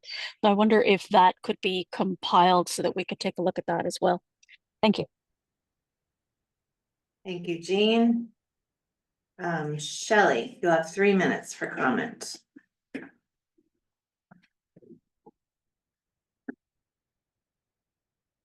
We can't hear you, Shelley. Shelley Yarnell Brennan, is that better? Gotcha. Okay, so I wish I didn't have to come time and time and time again to say the same things. But when I feel like I'm not being heard, that's what happens. This PFD doesn't need to be formed before we get the results back from the survey. We just got an idea of where those survey results are coming from. You can't really tell me that you don't have an idea of what those survey results are if you have that data itself. This is 2025. That data is available. I have to say that it just feels to me like maybe the data is more negative than positive. So it doesn't want to come out until after we've already formed the PFD and it's too late.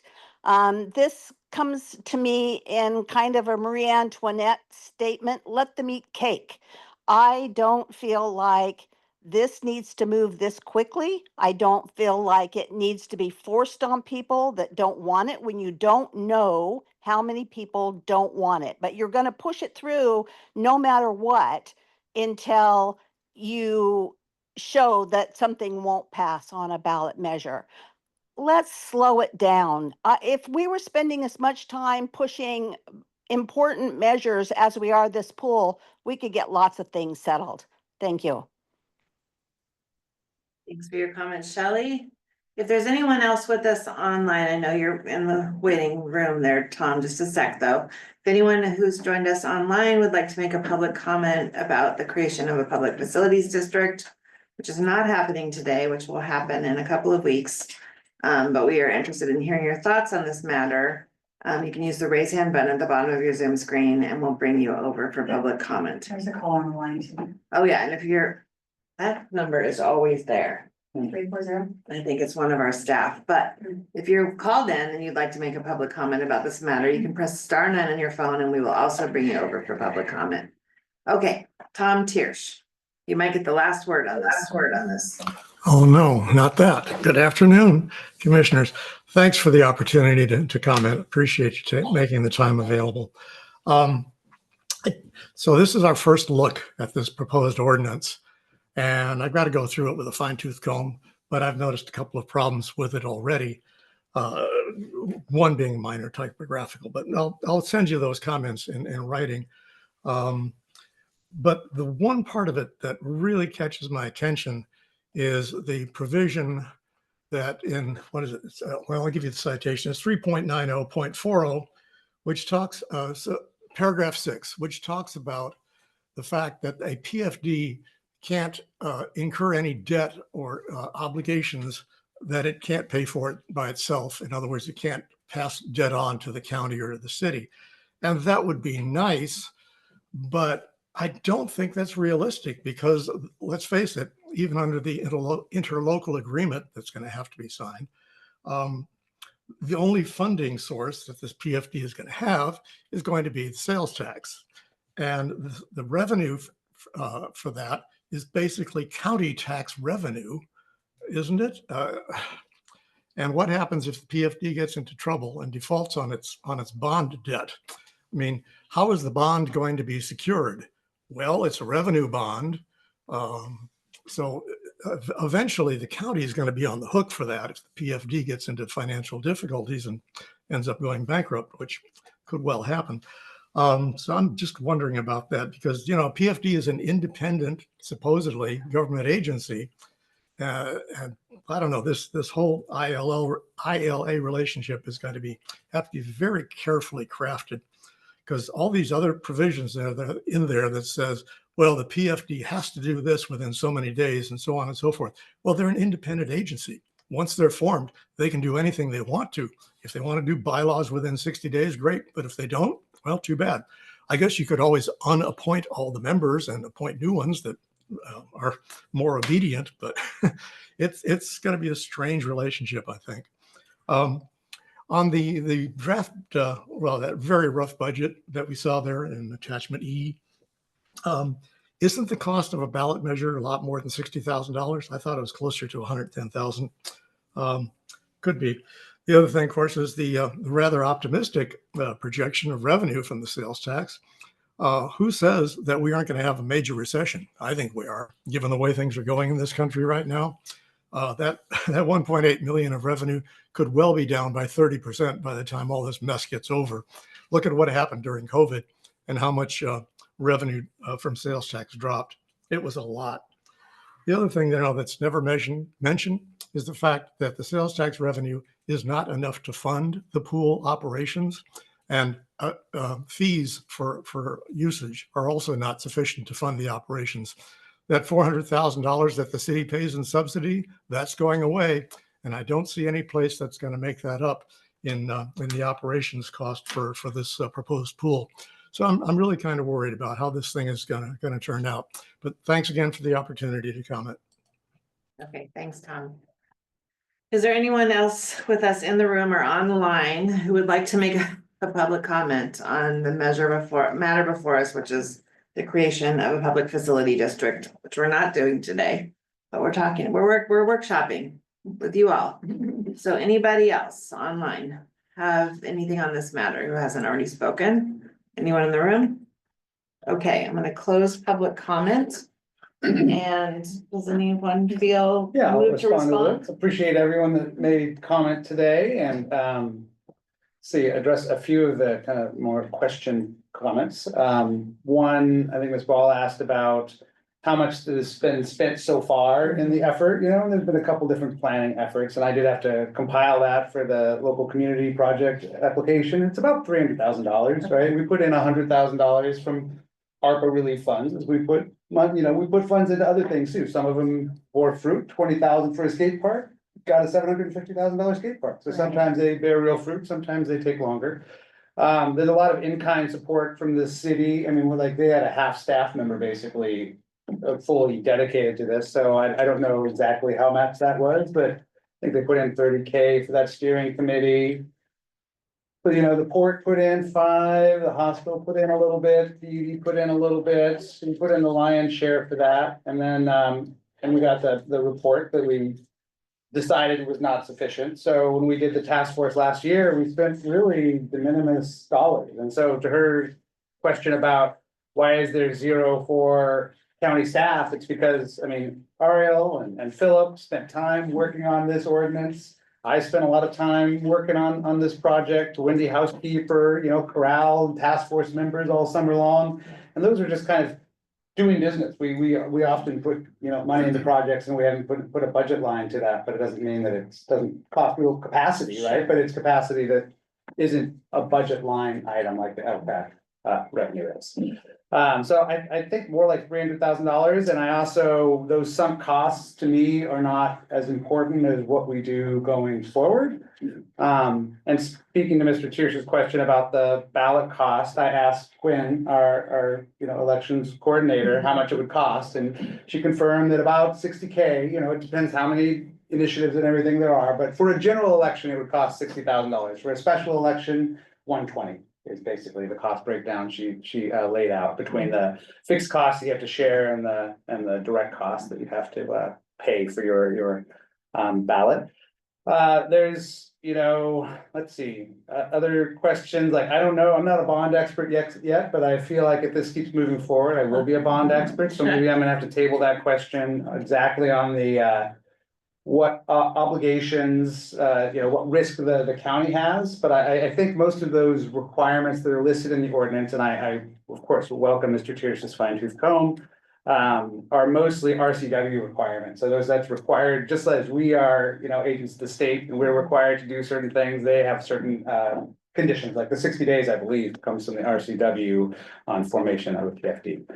I could be wrong. So a lot of stuff is going to be kind of ironed out as we move forward, but the goal is that that the county remains supportive of the project, but when the PFD is there, it's gonna be on their shoulders, and they would need to, they're just gonna have to work with bond counsel to make sure that they don't incur debt that exceeds their capacity to pay it back. And, the task force this summer really did look at that subsidy. I think the city usually subsidizes more like $200K per year to the pool, but it's very real.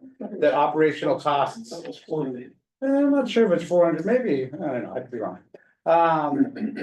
But the recommendation of the task force is that we look at with a cost constrained model and figure out, you gotta work that operational subsidy into the plan, basically, so.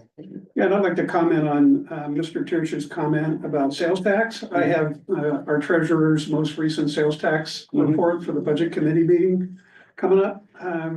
Between 2020 and 2021, sales tax went up almost 20%. Right bang smack in the middle of the pandemic. In fact, it went up every single year during the pandemic. So Destination based sales taxes helped us out during the pandemic. Many municipalities were impacted really negatively, but those projections are the same projections we use from Behavioral Health Advisory Committee and you know, LTAC, and I mean, and Jefferson Transit was notoriously conservative about projections on sales tax revenue in future years, but even they are looking at the trend lines and seeing, I think largely, basically there's big projects going on, and there's, you know, more and more destination-based sales tax revenue that's coming in. So, you know, we don't know what the design is gonna be yet, but the idea is that we're gonna have to build a responsible design. I just, you know, I mentioned this at our last meeting, but we aren't Mercer Island, we're not a rich suburb, we're gonna design a pool that we can afford, you know? I haven't been a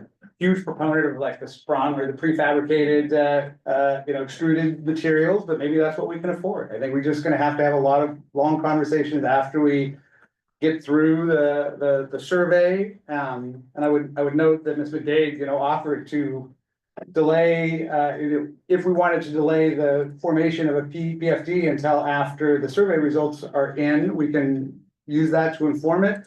To me, you know, as, I think, I can't remember who it was now, but, you know, people have been working on this a long time. Yeah. And even if, you know, this is our best chance to move it forward, maybe we're not ready for a vote. Maybe it takes 20 years like in Pasco, but, you know, they passed the bond in Pasco and they're gonna get a new aquatic facility. So we're a different community than they are. But I always looked at the end goal, and we've spent more than a decade on this project right now. And bringing the public and private together with this is, I think, the way that we're gonna move it forward. So I think I responded to, I don't know, any other questions? All the things, I mean, I'll add some thoughts that might kind of additionally respond. And that is, I mean, I agree, if we do, I mean, I'll just start kind of from the end. And go backwards. Your offer, Ms. McDade, around both compiling, you know, we can compile some insights to surveys. Really, that has so much to do with if you've got a preponderance of information, and with the number of responses that you've already received, there's some, I'm sure, some good information that we can pull from that. So thank you for that offer. I think, I'm, you know, trying to wrap my mind around, I agree in many respects with Mr. Yarnell about slowing down processes enough to capture enough public input, because ultimately, as someone who has tried and both failed and succeeded to create large budgeted projects. I know that the biggest thing that we do to slow down projects were two things. One is that we try to create projects without having sort of collected all of the information. So I think actually, you know, and when we're looking at public projects, the public actually slows projects down the most. In many respects, like a lot of the projects that, you know, we're looking at across Jefferson County right now are slowing because disparate opinions are trying to be weighed, right? And that's ultimately a good thing for public projects. But if we can capture and analyze a lot of that information ahead of time, I promise you, it will actually speed up the ultimate. You know, if the project actually happens, it will make it go faster in the end. I'm sure of that, and I have some experience in this. So I love the idea, and Mr. Friedman brought this forward, and Shelley has, Jean's brought it up before. I think maybe Mr. Tiersch has also brought this up before, and that is if we can get information from this survey, it will be really valuable in making decisions going forward. So I hope we can continue to pursue that. And if we say, you know, we're not gonna actually form the PFD for a month or later than we thought, I don't see how that's slowing down the project in the end. I think it will help. So I would be an advocate for making sure we really glean as much from that survey as we can. I think that was the whole point of it. I would love to follow up with Mr. Friedman on some of his, I know he was trying to kind of consolidate and end his comment quickly, but I think there's a lot to be gleaned from what he's saying there. He was talking about something about 20% of the people being excluded, but including all of Port Townsend. So I'd love to understand more what you mean about that, Mr. Friedman. And I think actually I'm maybe trying to coordinate some time to connect with you anyway. So maybe we could dig further into that soon. And the last thing I think I want to say that I think addresses some of what everyone's saying and also kind of just is in the spirit of the workshop. And that is that, you know, creating these kinds of large projects, there is so much money that has to be spent ahead of time to make them happen. And it's a huge risk. And you know, things like analyzing design and getting all this public input, we have to spend money on it. I get that. And sometimes it's money lost if you don't end up doing the project. But so I'm not afraid of that per se, but I do feel like getting to the point where we can say, okay, we know that the public wants this. That's the biggest sort of answer that we need to get clear on. Otherwise, we know we're spending money that is going down the drain because this has got to go to a vote. So I'm just trying to sort of, that's why I just want to continue to reiterate to people to make sure to complete this survey and to get it out to your communities and make sure that if you feel like you represent a community that has a strong opinion about it, make sure that as many people complete this survey as possible, because I think it is going to be used. To your point about trying to building a small, you know, the project that this community can afford, I am also really trying to grapple with that because as much as I agree, you know, this is all about trying to decide what can we afford and what's it worth to our community. At the same time as, you know, thinking about the operational dollars, which is what Mr. Tiersch continues to bring forward. And I know the Help You're Together task force has really tried to address that. But if we can build it, but we can't operate it because it can't generate revenue, then it's dead in the water. So we have to think about what we can build. And unfortunately, in my mind, that may mean spending a little more money up front to build something that actually can generate revenue because it has enough services that we can charge for. So I think that's going to be a hard kind of grapple for our community is to say, you know, what will generate revenue and what will people actually use? So this is a really tough one. What will people pay for? Because that actually really matters, right? What are people going to spend money to use? And therefore we can use those dollars to make sure to operate it. Can I add one thing to that point real quick? Just, you know, paying attention to Shore Aquatic and Port Angeles and what they're doing. I mean, they absolutely use their MPD revenue to supplement their operations. At the same time, they continually are adding to figure out what can we add, what is the gap that we can get more operational revenue from. So it's not I agree with your point 100%. It just, it's not something that you start and then you finish and then that's done. It's It'll be a constant tweak. An ongoing dialogue. Completely agree. Yes, because that's how you run a business, and this functionally has to run as a business. I'm getting the high sign from three directions right now that we're moving into the time we need to leave because Because we have a meet, transit yes. meeting shortly, that Yeah. some of us have to travel in person to. Right. And I have to get in the car and drive to Olympia and take the transit meeting on the road, so. I just wanted to add to this conversation, and so I say it again publicly, which I feel like I have been paying close attention to the idea of a new aquatic center in our county. A For long at time. least a couple of years, right? Yeah.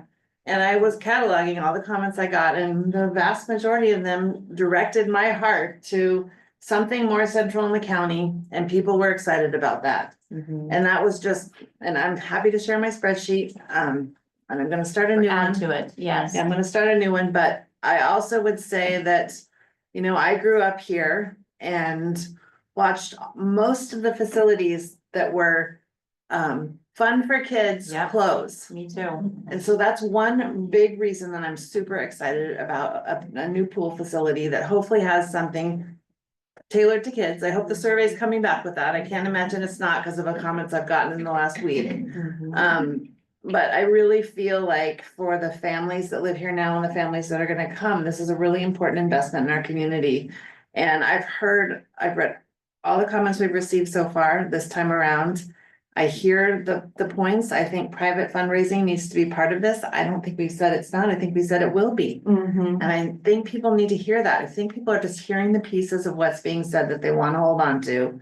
And not hearing what we're saying. And I think it's really important that we get as much input on this process, either through the survey or by sending emails to Jeff BOCC at co.jefferson.wa.us about your thoughts about the pool, because this is our time. And I don't feel like we're slow to the game, or we have a lot more information we need, or I feel like we've been collecting it and doing a really good job of it for the last 2.5 years. 2.5 I mean, years, yeah. I know some people have been working on this for 15 years, so.